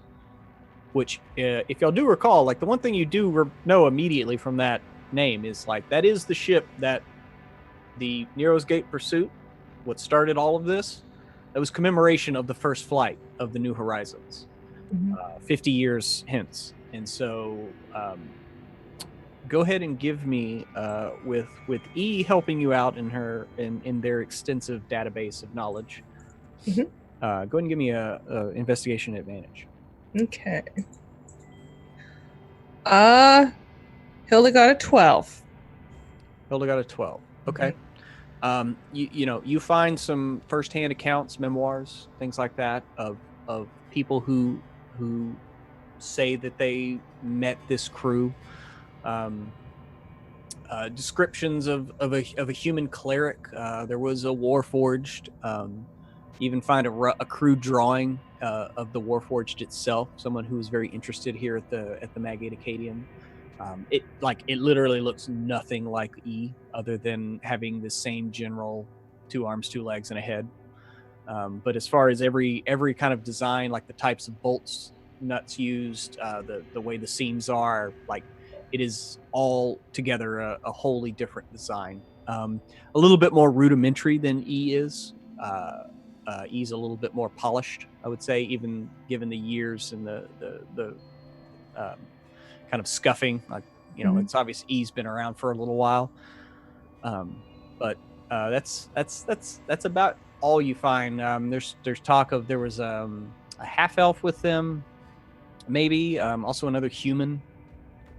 And that they came here and they had some business with the mages, and there was something to do with the cult and Hratzatha, the beast at the heart of the Toho sphere. They were actually given access and permission to travel there, where none are permitted to travel there. Like tales of madness follow anyone who goes towards Hratzatha, the beast that ate the sun. And no one knows when it ate it, but it's at the heart of the sphere, and it's been dead for millennia, and just like in a clutching, like it looks like it's clutching something in its arms, its 4 arms. But so you just get like loose accounts of this. But that's about all you find. Let's find my little shit-faced college student. Where'd they go? Okay. Yeah, you find your shit-faced college student. Yes, I'm going to tell him, hey, college. Yeah, William. Doesn't matter. What can I help you with, ma'am? Okay, Bill. College Bill. College Bill. I like that. Shit. So I'm gonna need a little help. I need you to gather up absolutely everything you can find that is about the ship called the New Horizons and anybody else who's on it. Oh God. And if you do, I'll put in a very good word for you. Oh, okay. All right. Yes, ma'am. I can do that. I can do that. It's going to take me, please give me. Can you give me till tomorrow? I mean, I have a thesis I was trying to finish, but A thesis. It can wait a day. I'm sure. Okay. Well, it's still Here, gonna. listen, if you get it done today, I have Uh-huh. a friend named Decole, and he knows how to party. He's a good guy to know. He knows how to party. He does. Like, and you see him get like a calculating look in his eyes. Mm-hmm. He's just a cool dude to know. You're in college. You always have to have that one dude who's like not going to college, but everybody like hangs out. Like, If all right, I will have it. I will have it. Please, and it looks like he's like wants to ask something of you, but he's like doesn't know how to like say it. what's up? What's up, College Bill? Ma'am, if he were to pay for, say, admission to the, he kind of looks around to the 7th floor of the Foaming Beard. 7th floor of the Foaming Beard. Okay. We're not supposed to talk about it. Kind of high-strung, College Bill. You can't let this thesis shit get you. No, it's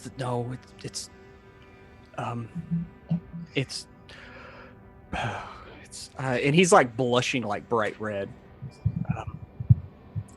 Does it have something to do with sex, College Bill? What's going on? Whoa there.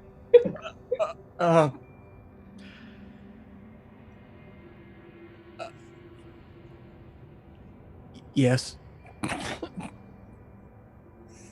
Okay.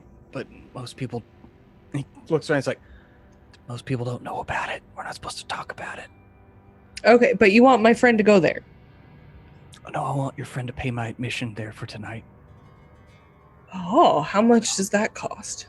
I'm not sure. I'm a college student. I can't afford it anyway. That's why we're not supposed to know about it. So, how? It's apparently distracting. Okay. But I Wow. very much would like to go there at least once while I'm here. And I can get this information for you by tonight. Those are my terms. And it looks like he's trying to like give you a stern face. Hilda will attempt to look slightly defeated and say, well, College Bill, you drive a hard bargain. That is a skill which will help you a lot in the real world. I can't make any guarantees since I don't quite understand what's happening in this frothy sex dungeon, but... Oh, no, it's just the Frothy Beard. It's a tavern, but... Okay. There's Fine. There's a secret floor. I gathered that, College Bill. You know, you gotta learn how to chill out at some point. We'll see what we can do. Who's watching us? Who? The instructors. Well, I'm sure it's nice for you to think that. What's happening? Okay. I'll get it to you. I promise. I swear. And he like hops on the little thing that y'all just got off of. And All right, so Hilda, go over to E. Did E hear all that? Yes, I'd imagine so. He was right there. Yes, E. Like, He's so confused. He doesn't get any of this. What just happened? well, we got College Bill here to help us a little bit, and apparently they want to get laid on the circuit floor of a bar. And getting a creepy vibe from this place. Are you? A little bit. A little creepy. I am not sure about the legitimacy of this deal, but if he is willing to get the information to us quickly. okay. Well. So Are y'all? What are y'all doing now? As you have, are you done with the library at this point? That's about all the information I wanted to get, so I'm done. Okay. And Elry, you and Dakul, what are y'all up to now? I was at the boat. You're at waiting the boat. for Okay. Yeah. Cool. After you finish with the Nyogi, like the Magus wants, he's like, I need to do some research. What you told me is quite troubling. But if you'll allow me to a few hours study, I could probably give you some advice or some information at least. What do you say? Though I am completely and utterly grateful. Thank you. Why don't you meet me at the Frothy Beard later? The Frothy Beard. Yes, it's a tavern. That's where we go and get our beaks wet. Okay. And he kind of leans in. He's like, and you can get your wand wet. Oh, the Frothy Beard indeed. I will be there to hear the rest of this. Get you a drink and maybe a little something else. I didn't tell you that. Of course not. This is just between me, you, and Hellion. He's not a squealer, is he? He's not going to tell, is he? Nah. Okay. Not after that, nice cherry. Please, sir, thank you. Oh, okay. And he kind of like, thank you. And he kind of waddles off back towards the Magate Acadian.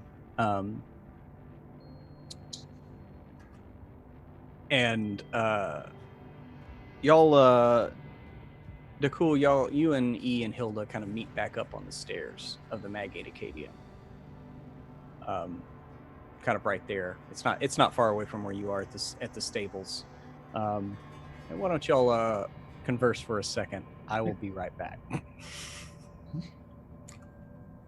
Oh, Hilda, this place is a lot bigger than I ever expected. There is an entire stable full of strange animals and places and fields to run, and I got information about Hellion and it is a lot. I hope you've got a moment. Sure, what you got? Okay, so I tell this strange little man who is completely obsessed with animals and the like about the Nyogi and the visions, and he said that he is going to help me. But I have to meet with him later on this evening at the Frothy Beard. I think it's just a bar, so maybe a couple of drinks. I can get him loaded, get some good information about the Nyogi and all of this craziness. And also he's got some information about little Hellion here, right here. You good little boy, you, yeah. So what have you been up to? Well, I believe E got some interesting information. Yes? I did get some information about the other beings like myself, possibly. There were some spheres that had the level of technology that could create other warforged, I believe is the term most people use. However, they were all within the battles of the Great War, and they have not been heard from since. Oh. Okay. Some more information. This is good. This is excellent. Well, yes, and we found out a little bit about the New Horizons. You remember there were the people who raced the first time when we did our little race? I forgot all about that name, but yes, I do remember. Yes, and found a little bit, not enough.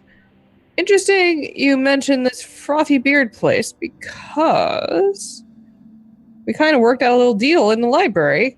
Got this little whippersnapper college bill. He wants to go to the Frothy whatever too.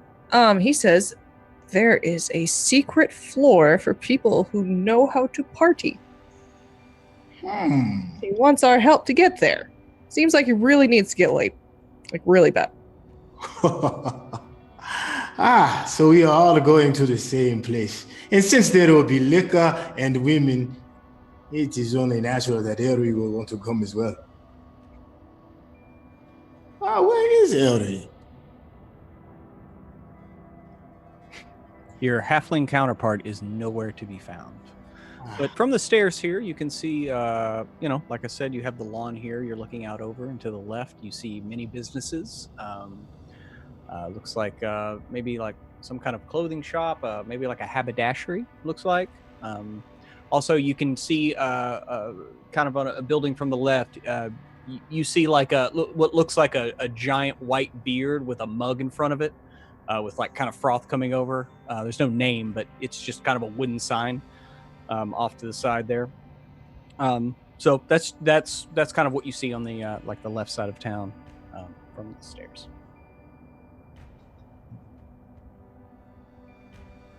When do you have to be there? It's like mid-afternoon, and they all said like this evening. Yes. So y'all have plenty of time. If y'all want to go do something, you can. If not, we can just fast forward to it. Yes. Let me ask Kilda one question. I have the vial of the toxin that was off of the behemoth that attacked our ship. Yes. Yes, Yes, the dick demon, yes. Yes, the dick demon, that's right. I took some of the slime that causes paralysis. Can you fashion a way to make my arrows with the poison on the tip, or should I find someone in town who can do this? Well, it might be better to find some sort of alchemist. I know that's one of their majors here. Somebody who can make a more stable serum than something I could. If you wanted me to forge something, I might be able to. To be honest, I'm kind of not into that right now. But yeah, I think we got some experts here. Okay. So Nakul will try to find a weapons expert, I guess. I need some help here, DM. Who would I look for in order to upgrade my arrows with this delectable poison? Well, in like Hilda remarked, alchemy is one of the 4 like foci here, of the Magate Acadium at Toho, otherwise known as MAT, and like looking around, you actually start to see like you kind of notice that students have basically like one of 4 colored robes. And you can see one of the sets of robes is kind of more like looks like kind of a kaleidoscope or like a rainbow color of robe, and they generally, you see them with like satchels carrying like vials and like trays with Bunsen, like beakers and different kinds of alchemical accoutrement, as it were. But you see them kind of running to and fro, just like looking around. So and you do remember like one of the mages that was behind the Grand Magus, he had this similar robes on. Okay. I am going to hold that thought of trying to talk to one of them right now. And Nakul is, with all this information, is probably go back to the ship for the roundup. So if you guys, I don't have any new business that we can do here. So it's on the rest of our fellow adventurers. Okay. So you want to head back to the ship for the roundup? Okay, so let's head back to their Elry. You emerge from Keiko Skull's room like 3 minutes later, and it's about that time that the wizards of the Magate Acadium have come, and looks like they're going over various parts of the Helm room. It's open. You see Xander sitting there like chatting with one of them. About what it's like here, what school like, what classes you taking. Yeah, I was kicked out my senior year, blah blah blah. He's trying to my mom's like she's like the Grand Magus of the Neros Fort, Acadian, but I don't like to use that. You know what I mean? And you know, he's trying to act like he's got a big swinging dick here, and you know, so that's generally what you see when you come out and look around. Can Elry try to hide in the helm room to observe what they're doing? Like, is there any place to hide in the helm room? I mean, there's not a lot in there. It's like there's really like the helm, and then there's like a table over to the side where like you can bring like some star charts in and everything. But there's not a lot in here. I mean, you could hide, like the helm room isn't that big either, so you could hide like right outside of it without trying to be noticed. But if you tried to go inside and hide, it would be a much more difficult task. Does the helm room have windows facing like the rear of the ship, portholes, anything like that, or any type of? No, it has nothing, because remember, it is like literally right at the front of the ship, mid-deck. It's a very odd. It's most ships they bury their helmsmen like at the back, so they're the hardest thing to get to, right? And so, in that, the design of the Dawn Rose is quite peculiar. But no, there are no windows. I mean, the closest thing was the hole that was punched through by the explosion of the Harlequin's embrace. Okay, let's see if you'll go with me here. All right, let's take a trip. I know this. Okay, we were told that the use of magic in port is frowned upon.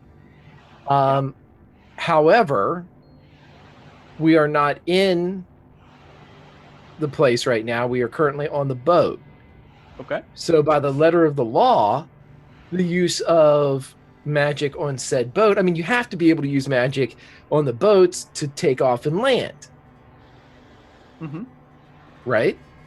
That's true. Right. I mean, you would assume that it has more to do with not having, you know, an accidental spell go off and like hit the beast, cause it harm, or right. something. You want to pitch a fireball up in front of it or something like that. Right. Yeah. You don't really want to do that, and so it's better to just, you know. Okay. So here's what he would like to do. He would like to bring forth Claude, his unseen servant. He is going to ask for Claude to give him his jacket back. So Claude is. I thought he had unseen. a hat. Hat. I'm sorry. Yeah. Well, he has a hat. We were going to get him a jacket, but then. Okay. So he turns over the hat that's burned and singed. Yeah. And it's quite ruined almost. It's barely a hat. So. Right. Now here's where we take our trip. Okay. An unseen servant can do things any servant can do, such as fetching things, cleaning, mending, folding clothes, lighting fire, serving food, and pouring wine. Right? Now, what it doesn't say on there, but it seems like it should be dictation. You know, an unseen servant is like a servant. And if I wanted to write a letter, Elry, to somebody, he should be able to say, Claude, take this down, much like Doty would in Critical Role. Okay. So instead of saying something like that, what he is going to do is he's going to ask Claude to sit in the corner underneath the table with a piece of paper in the farthest corner. And he is going to have him write down anything that they say out loud while conducting this research. Okay. Greg, you always come up with some doozies. I'll tell you. I will give you that, sir. I will say that two things are going to need to occur when you cast this spell. A, an Arcana roll for him to actually understand the complexity of that. Because, yes, they can do anything that someone can do, but you're asking them an awful lot after you give them the initial command. So an Arcana roll for that, and a stealth roll for him, because he will be carrying in a piece of paper and a pencil. And that's still a floating piece of paper and a pencil. Can Elry be in the room when they get there and plant the pencil and piece of paper, and then he can leave? Yeah, then I'll just need a sleight of hand check for that. to plant it, and then yeah. So yes. Okay. So Arcana first. Okay. That is that's a 12. Okay. I mean, it's slightly above average. You shouldn't feel ashamed. Thank you. And then the sleight of hand is much, much, much better with a 23. Okay, yeah, you go in and there's like 3 wizards in here, one of which is like trying to work on the helm, and Xander keeps like kind of distracting him a little bit. The other 2 are they have different and you've seen like detect magic and spells like that. They have various ritual like crystals, and one has some incense lit, and they're doing various spells, incantations, looking at the ship. They're thoroughly distracted right now. And you manage to just walk in, like they don't even pay you any mind. Like Xander kind of looks over at you, and you actually hear his confidence like drop by about 30% when you enter the room, as he's just kind of like, oh hey Elry. So anyway, we were flying, and like it was amazing, and he's like telling the story of fighting something, and yeah, you managed to slip the piece of paper in the corner. No one notices. Elry will hang out until they ask him to leave. Then, if everybody seems real distracted, he's just gonna. I mean, they're just doing their thing. I mean, they're, doesn't look like that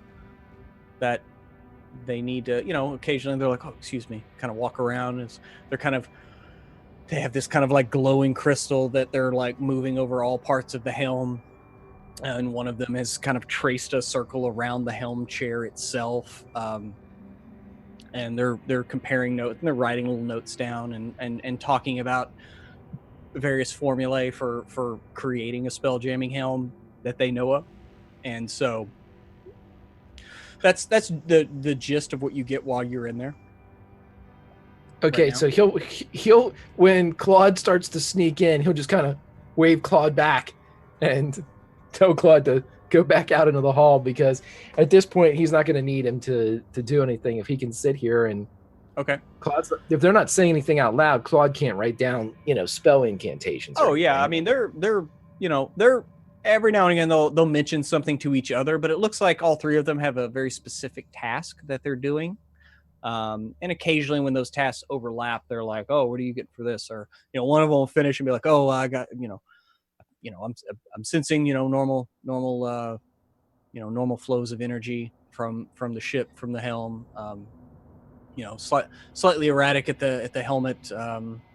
But this is a different design. And the one thing they do make note of is the actual placement of the helm. And, they're asking Xander, why they put the helm up here? Like, it seems kind of dangerous, it's a pretty wicked, ram on your ship. That might be problematic. You thought about moving it? They're kind of going back and forth on that kind of thing. But other than that, they're, they don't seem like they don't appear as they're finding any, like nobody gets really quiet, like, and they don't start whispering to each other, anything like that, like nothing conspiratorial.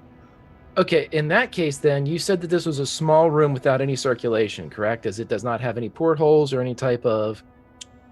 It's small, Elry's going to take to a corner, and he's going to light his pipe, which has blueberry element in it, and he's going to begin to do a little smoking, but he's doing a little bit more like chambering and firing than he is actually putting it down. Okay, so do you shut the door, or do you leave the door open? Yeah, he shuts it, and then he has Claude lay down by the bottom of it to seal it a bit with Claude's bulk. Okay. Claude's a larger fellow, but only Elry can see it. Yeah. Elry doesn't judge. He's not that kind of guy. He's a good friend. Right. That's why he hasn't mentioned it yet. Okay. Yeah, like you see Xander kind of look over at one point, and he just kind of like, he just kind of ignores you, because he knows you're always smoking that shit. He's gotten smoked out with you. The other wizards, like, it looks like one of them kind of looks over at you, kind of gives you that and waves his face, but he doesn't say anything. The other two are just like focused on their work, and they don't really like seem to notice that you're hotboxing the room out. How long do you do this? Until they tell me to stop. Okay, the one that was kind of like coughing, after a couple of minutes and a couple of like, you know, and he's like, "Sir, we're doing important work, and it's becoming problematic to focus with you continuing to do that in the room. I don't want to tell you what to do or anything." Right. Oh. But we have a job to finish. Is this entirely necessary for you to? Can we at least open the door? Is that? And he starts to walk over to the door, like. There's nobody stopping you. And he like goes to try to open the door, and he can't open the door. I mean, he's a wizard. There's a reason he became a wizard. He's probably 100 pounds soaking wet. Now listen, did your boss explain to you how we were able to uncover all this stuff? Well, he did mention he did mention that you use some form of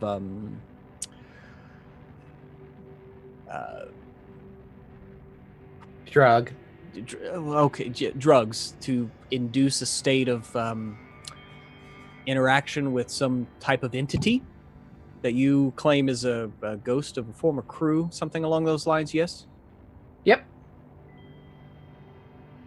Can you find anything wrong with the ship? Just doing your thing here. Well, I mean, I'm not seeing anything completely out of order, other than its placement, in the ship. But I mean, we'll have to take our readings back to the Magus and let him look over them.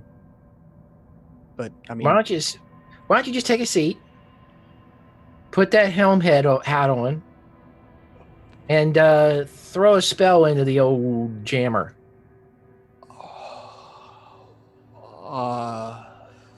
And he Go on, no one's looking.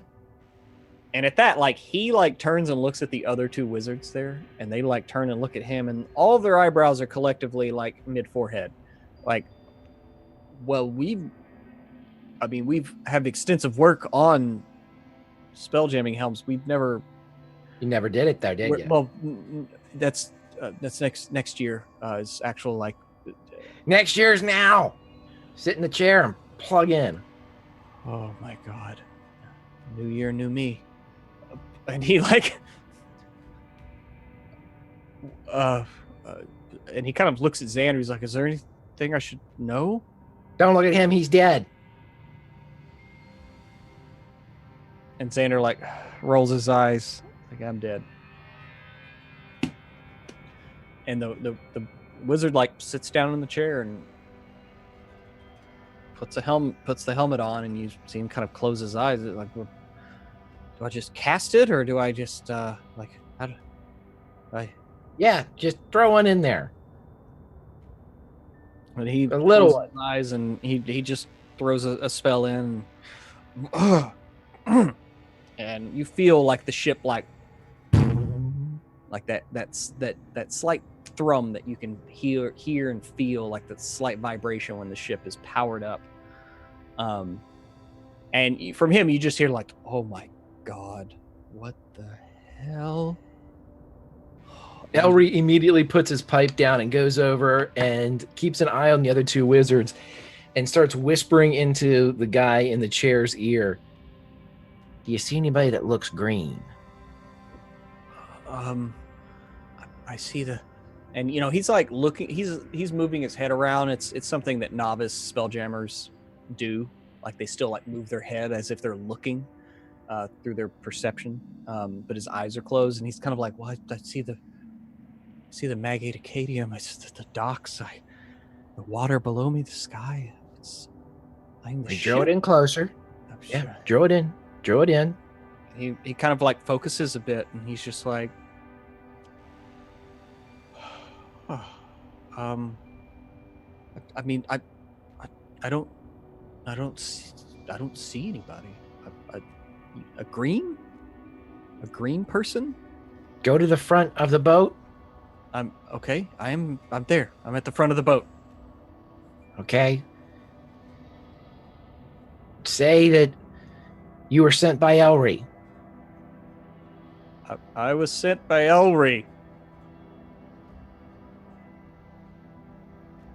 Go underneath. Go on the bottom of the boat too. And he follows your instructions, and he looks everywhere. And after a few frustrating minutes, Elry, like he's just, I just don't. I'm sorry. I don't see anything. Hey, no, kid. Here, unplug. It's okay. Great job, by the way. What now we know. We only saw her when we were flying. We're parked here. It might just be us. You know, that's data. That's raw, powerful data. Oh, you're right. You want to smoke a little with your old boy Elry? Are we done here? The other two are like, yeah, we're pretty much done. And they're like wrapping up. And he kind of looks back at Elry like, that has the most delicious tinge of blueberry that I've ever smelt. If you don't mind, and he'll take a toke with Elry. Claude, get out from behind the door. And it's about that time, DeCool, you make it back to the Dawn Rose to kind of reconvenes, I believe is what you were saying. Yes, that is correct. I want to, since three of the four of us are going to the Frothy Beard, I figure it would be a good place for everyone to meet up before we leave. Okay. Yeah, you see Elry, like, I guess, handing probably Claude his tattered hat back to him. Yeah. And Elry, like, you here's DeCool telling you about the Frothy Beard. The Frothy Beard? That's correct. It should be a lot of information, but look, think more to pass. The boring part of asking people for stuff is going to be women and a lot of alcohol. All those words are the best. Yes. But before we go, obviously a pre-go talk, and hold on, have we heard anything about the voices yet? No, we've made some progress though. Yeah, you look over and there's a wizard from the Magate Acadium, like just sitting in the spell jamming helm, just kind of like staring at nothing. Every now and again you see him just like, don't let him drive. Is he going to be okay? You see the size of that chicken? Yep. Is he? You, Elry, you didn't, did you? I had to know. It didn't work. He didn't see her. Oh. That is very... We learned something. You learned about the Frothy Beard way cooler than what I learned about. Hey, I found a cook. She's awesome. She's cook? a dwarf. Hmm? Where is she then? I'm still working on it. She's thinking about it. She's thinking about coming and being the cook here on the Dawn Rose. She's awesome. Yes, we could use some good food here. Some good vegetables instead of all of this space pirates meat we've been eating. All right. Well. So we need to get drinks, the women, and the cook. And you said something about a toke before we go. Oh, absolutely. This one is special road from Hellion. I think you would want to... I don't want that. Forget it. Never mind. Nope. Nope. It is tightly rolled. Look at these. This is craftsmanship. It's covered in spit. It's covered in spit. It looks shitty. I knew you. Spoiler alert. Cool. That's what I rolled another. And he hands it over. 2 for 2. I think we are going to need it. Hey, check this out. he's gonna take a little dab of he's gonna go into his paint kit where he kept the oils from the grass again and put just a little bit of it on the tip, pull in and then blow out the glowing green smoke. I think this could be a hit in the frothy beard. I'm sorry, you put blueberry juice on. No, you remember when we were on the and all the grass was growing and everything, and I took that and used that as paint oils. Oh, okay. Sorry. Okay. Yeah. I thought you just laced your J with fucking blueberry. I was like, we're not gonna go that far. Make a con save. Right. Here we go again. Nicole becomes Ming the Merciless. No, just politics, blowing smoke and stuff like that. No, I'm with you. All right.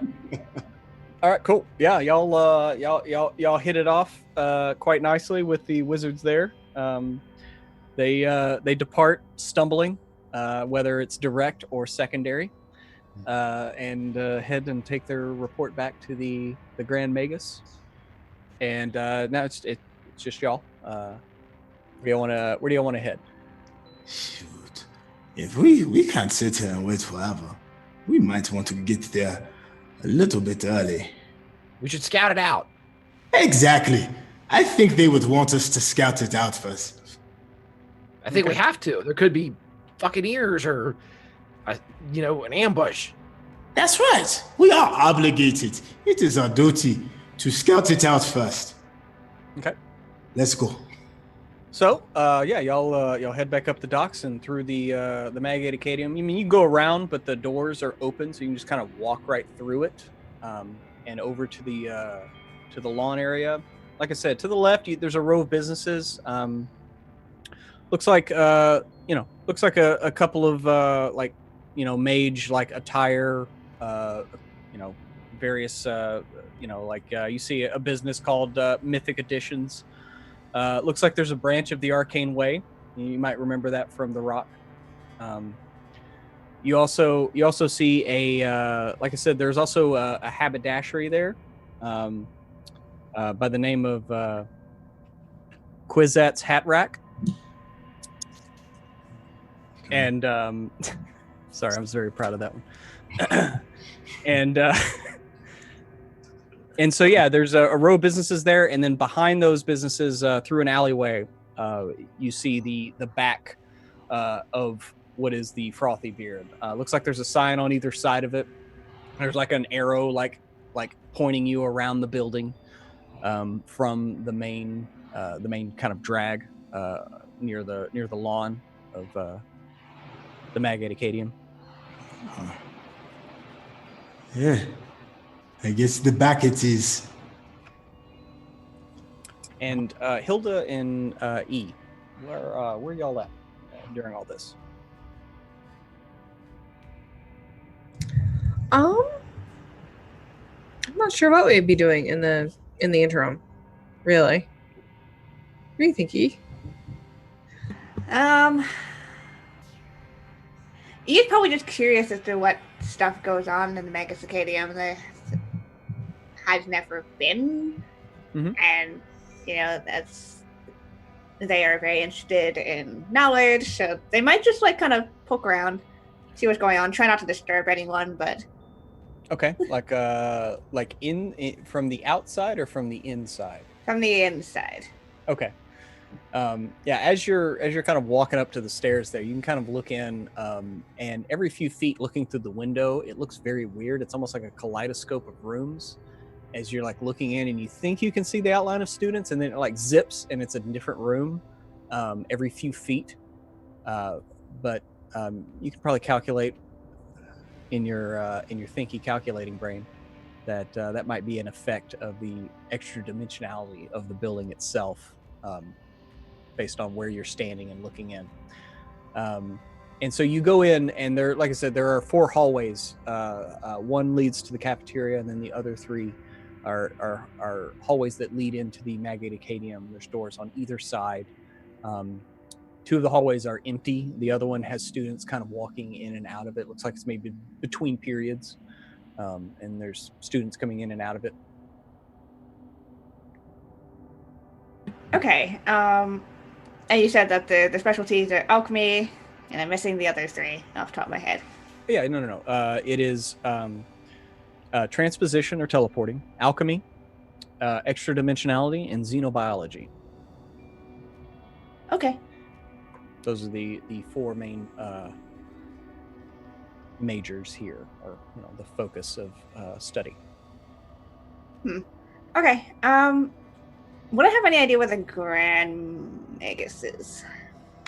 You do know that there is kind of while it just looks like a 2-story structure, there is a tower that sits on top of it.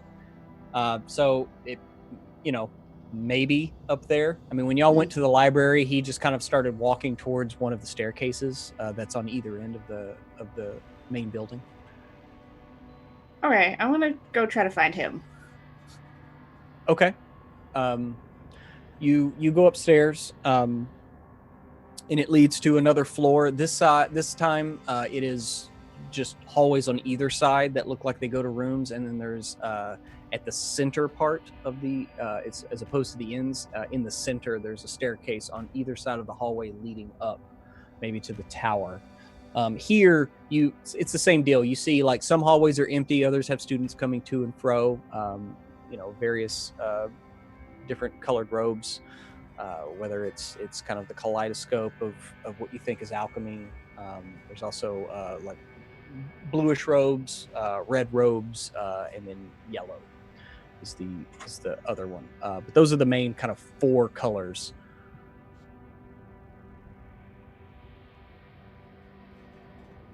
Okay, cool. Okay, and so from here, there's people walking every which way. Looks like you see older instructors telling students, "Oh, don't run. Come on, let's get to class." Your general comings and goings in a school.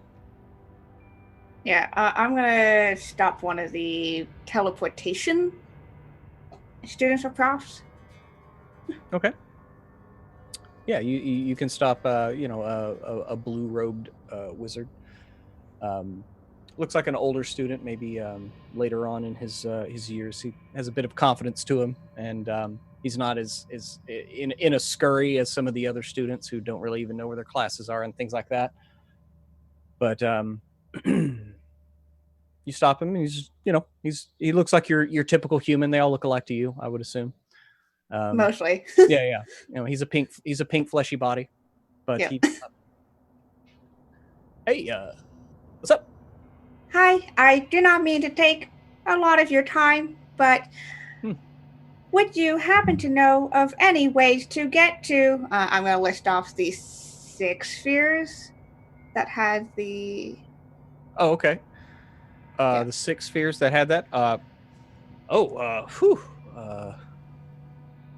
Spherical history. Ooh, that's not my strong suit. I think that they were all part of the human kingdoms, before the war.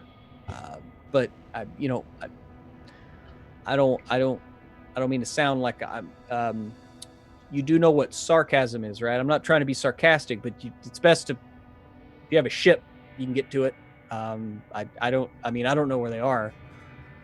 There is no history of teleportation to those areas. Oh, well, we here at the Magate Acadium, we've set up teleportation circles going to many places. It's how we get a lot of our produce in. It's how we live here, because we can't grow a lot, but I don't know of any known either circles or gates that would lead to further in. No, but that's something worth investigating, though. Interesting.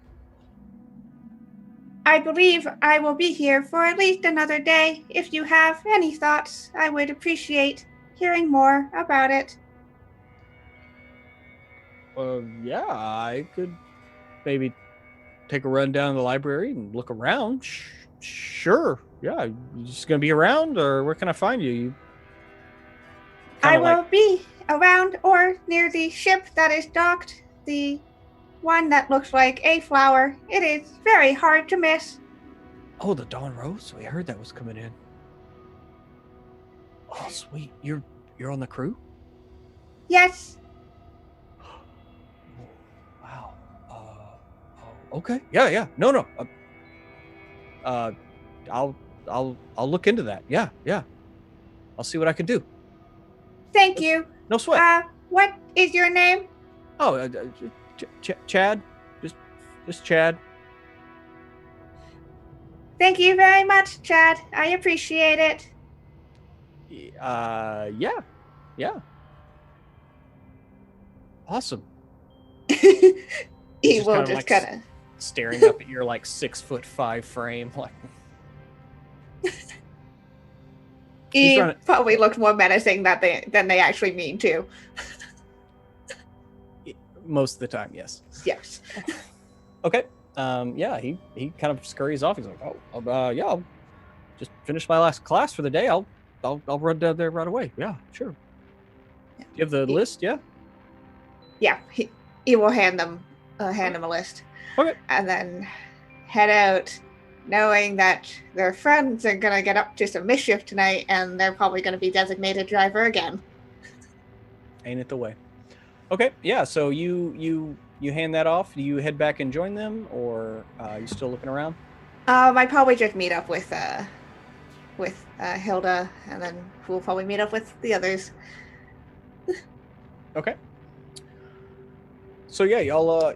We'll just say that y'all all kind of convene on the steps leading down towards the lawn here, on the steps of the Magate Acadium. Y'all finally rejoin the party. No worse for the wear for splitting the party. And what's the next step for y'all? Frothy beer. I would like to go to the frothy beard. What time is it? We didn't move forward in time, did we? I mean, y'all have been walking around and talking. It's been a few hours of investigation. I mean, the Magus Krill, he was quite extensive with the description of all the animals in the stables. That you're not really sure how many years bled away while you were listening to that. And Ellery, it probably seemed like a lifetime.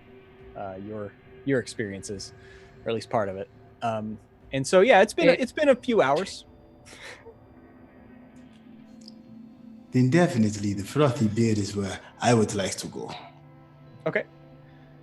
And so y'all begin heading towards the frothy beard. Kind of walking, you're walking between buildings. There's no real set like streets here. You just kind of see it's just a collection of buildings.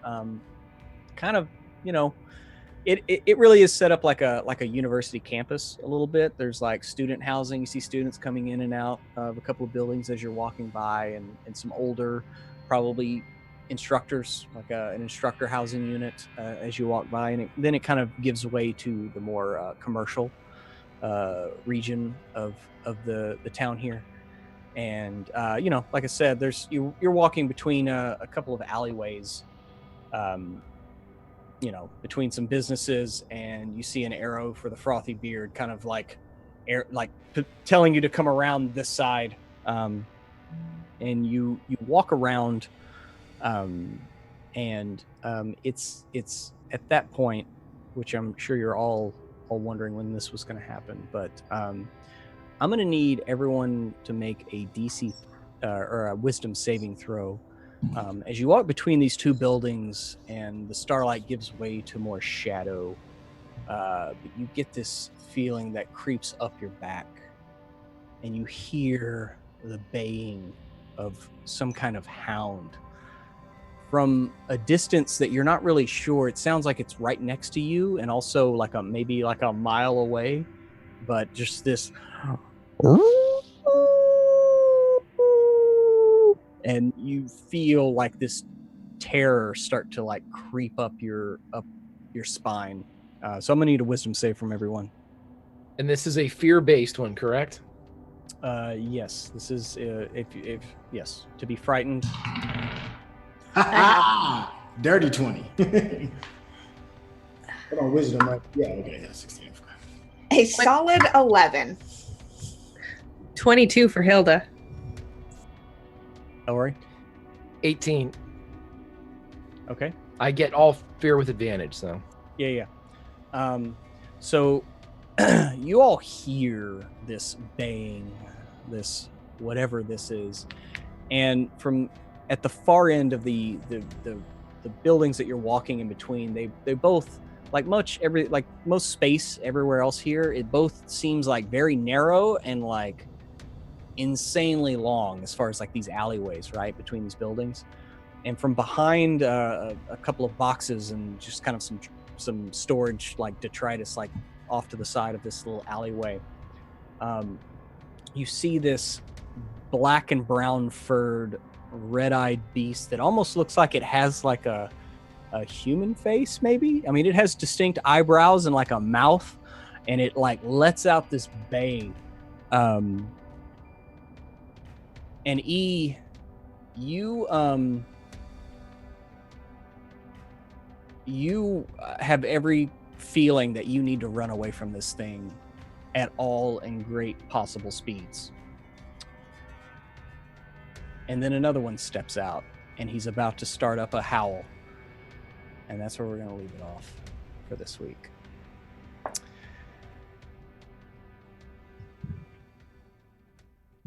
As something is coming after the crew, not really sure what that is, not really sure what's going on here. More questions than answers, even though a lot of answers were answered tonight of these questions. So anyway, crew of the Dawn Rose, fellow players, let's run around and see how we liked it. So we're going to do reverse order like we always do. And Emma, let's start with you. What do you think's going on? What's going on? There's spooky things afoot. We're about to fight something, maybe, hopefully. That was a really fun session. I love going to a place that's just like completely different than anywhere else we've been, where these people are supposed to know stuff, but by and large, I love that they're all college students who don't know shit. It's fun. Well, the knowledge is there, but it's literally like right over there. It's like over there. You just can't quite get it. Yes, it's good. There's a big fucking fireworks show happening like outside my door, so I'm a little distracted, but I had a great time, and I love this game. It is a wonderful game. I am Emma Lambert. I am the communications director for WebDM. You can reach me on my regular Twitter, which is SusieKing85, or talk to WebDM on Twitter and on Facebook and on YouTube and all the other places where we exist, which is pretty much just Twitch and YouTube, the things I already mentioned. Yeah. Yes, talk to us there. You will talk to me and everybody else, and it will be great fun. Yes. I am looking forward to being in Greg's coding game in the next couple of weeks. It's going to be awesome. And here is where you can find me, although apparently I am also now making a Spice Girls one-shot. So there we go. It's going to happen. The chat decided it's going to happen. Hey, they told you what they want, what they really, really want. What they really, really want. Yep. So that sounds awesome. Let's bump it on over to Greg. How you doing, Greg? It's been a couple seconds since Ellery got laid, so I figured. You know. Right. The character is very fun to play. He's hideously annoying, but he's just so much damn fun. This cast is fantastic. I really like this one. Pruitt, you'll appreciate this. It felt like Cthulhu a couple times, didn't it? Where we were getting all this knowledge and, you know, oh, hey, we're going to the library. You know, it's like, oh, no. Yeah, but it really did kind of have that investigative feel to it that is awesome. And we were talking about it in chat, our private chat, and it definitely needs to be brought up. Dude, the world building that you're doing is ridiculous. Your recall when you're going through lists of these other spheres, you're not looking at notes, man. If you are, you're doing it really well because you're like, and then you'll stop and pause and stare at the middle distance and deliver the last of these spheres. Like, it's unreal, man. You can tell that this is an absolute labor of love for you. And it shows so much in the art and your vision for the art. And I am very proud to stomp Elry's boots through this place because it seems so fresh. It seems like, there's no hint of another sci-fi genre or fantasy genre. It's wholly its own, and it's just so refreshing. I just super duper love it. And I love playing with these people because they all recognized it too. And I mean, Trey, I think you were the one that said, this is unreal. And I mean, we were all immediately like, yeah. So anyway, that Grimjack21502 on the Twitches and the Twitter. I like this game. Follow me on the Twitter, and you can see everything I'm doing over on my channel. Conan starts this Friday from 12 to 2. Emma will be a part of it, as will Jim later. And then 2 to 4 Firefly. Saturday, Kiana and I do a little Project Chronos from 2 to 4 on my channel. And then on Sunday from 7 to 9 on my channel, we do a little Project Athena. Both of those are Pulp Cthulhu. I'd also like to plug my new show on the Greyhawk channel. It starts 9 p.m. on Saturday nights. It's super fun, old school Arthurian type of quest from the days of Dungeons and Dragons beginning, and I like it, and I like this game, and I can't wait to fly again, man. Love this place. Well, Greg, thank you very much for those kind words. Well, let's move it on over to Kiana. So much fun as always. Like, even when, it's just a very relaxed episode where we're just learning information, E kind of embodies that part of me that just wants to know everything about the world and everything that's happening. So having them be in a place where they can explore and learn, where they feel at home, has been really nice to have. And again, like, the world building is fucking insane, and just what gets brought in, how rich it is, and how we all get to freaking explore this crazy cool sci-fi fantasy world. It's just so awesome. And I can't wait for next week when we find out what the fuck is going on. I don't know what's going on. I'm scared. Yeah. Both in and out of character. Hopefully things turn out fine. But until next week, you guys can find me over on Twitter at KennaS. It's the best way to catch up with me, what I do, hear me talk about gaming and life and all that fun stuff, because I am all over the internet and it's hard to run through everything I do. But I'll do a quick summary anyway. I am on a podcast that releases new episodes every Sunday evening called Lady Slaying Dragons. Me, two cool ladies talking about tabletop gaming. This month we are doing a special series of interviews all about visual representation. We have some really cool guests coming in, so please check that out this month. Mondays I'm over on Uncomfortable Play doing Atomic Cthulhu, which is Greg being my keeper, trying real hard to kill us. He killed one of my characters, brought her back as an NPC that my current character had to then decide to kill or not. It was not fun. No. On the Wednesdays, I'm over on Scotticus's channel, where I DM One Shot Wonders, which is my D&D 5e series. I run through a new setting every month with a group of new people. We are doing the Feywild this month. I am super excited to do some bullshit to them because Fey bullshit is the best. As Greg said, Saturdays it's Project Chronos, and what just announced, I am joining a new Dungeon World campaign starting on the 14th. I am so excited. I am going to fart it the fuck up. So if you ever want to see what I look like when I'm actually being very charismatic and not definitely check that out. We're releasing new teasers about the characters this week, so I'm very, very excited for that. But until next Tuesday, when we go back to fucking space, to this awesome world, to this awesome game. Love you guys. Thanks. Thank you.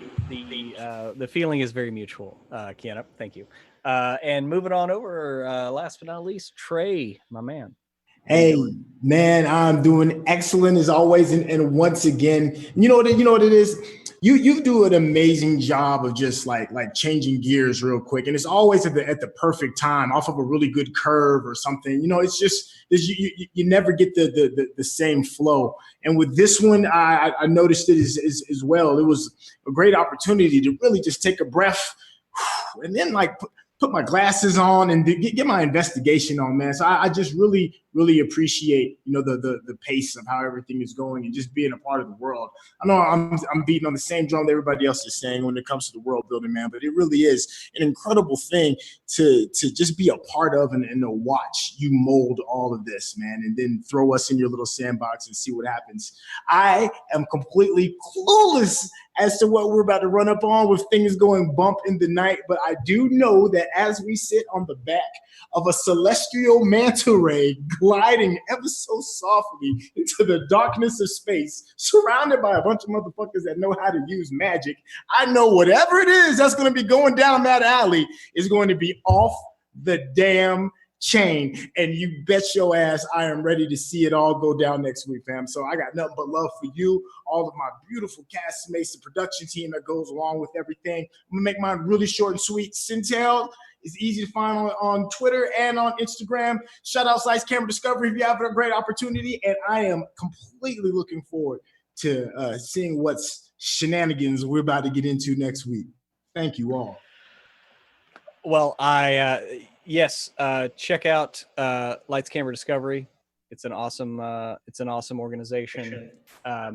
And thank you to the cast and the crew here for the kind words. It feels good to know that your party is really enjoying what you're presenting.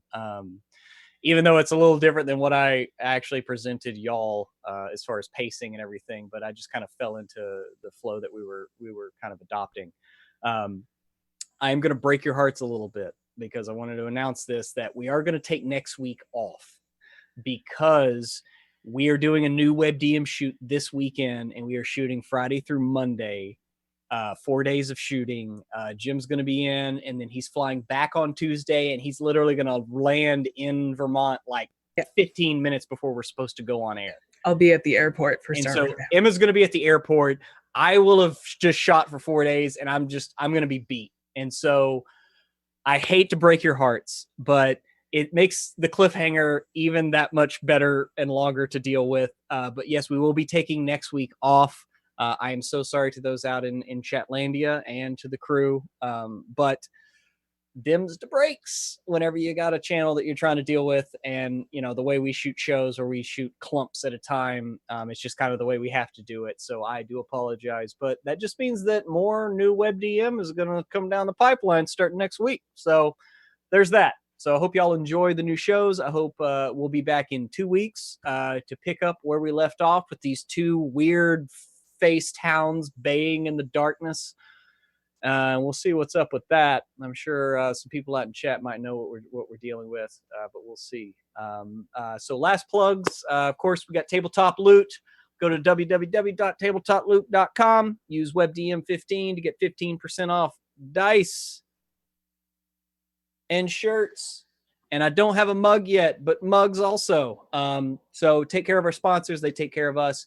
Be sure to follow, subscribe if you haven't already. Also, don't forget that Amazon Prime. If you're on there, you get a free sub every month. Send that our way if you haven't sent it somewhere else already this month. But we'll be back in 2 weeks with more Starward Bound, with this crew, with this cast, Tuesday, 6 to 9, 2 weeks. Love you. And as we always say, may the dice ever roll in your favor.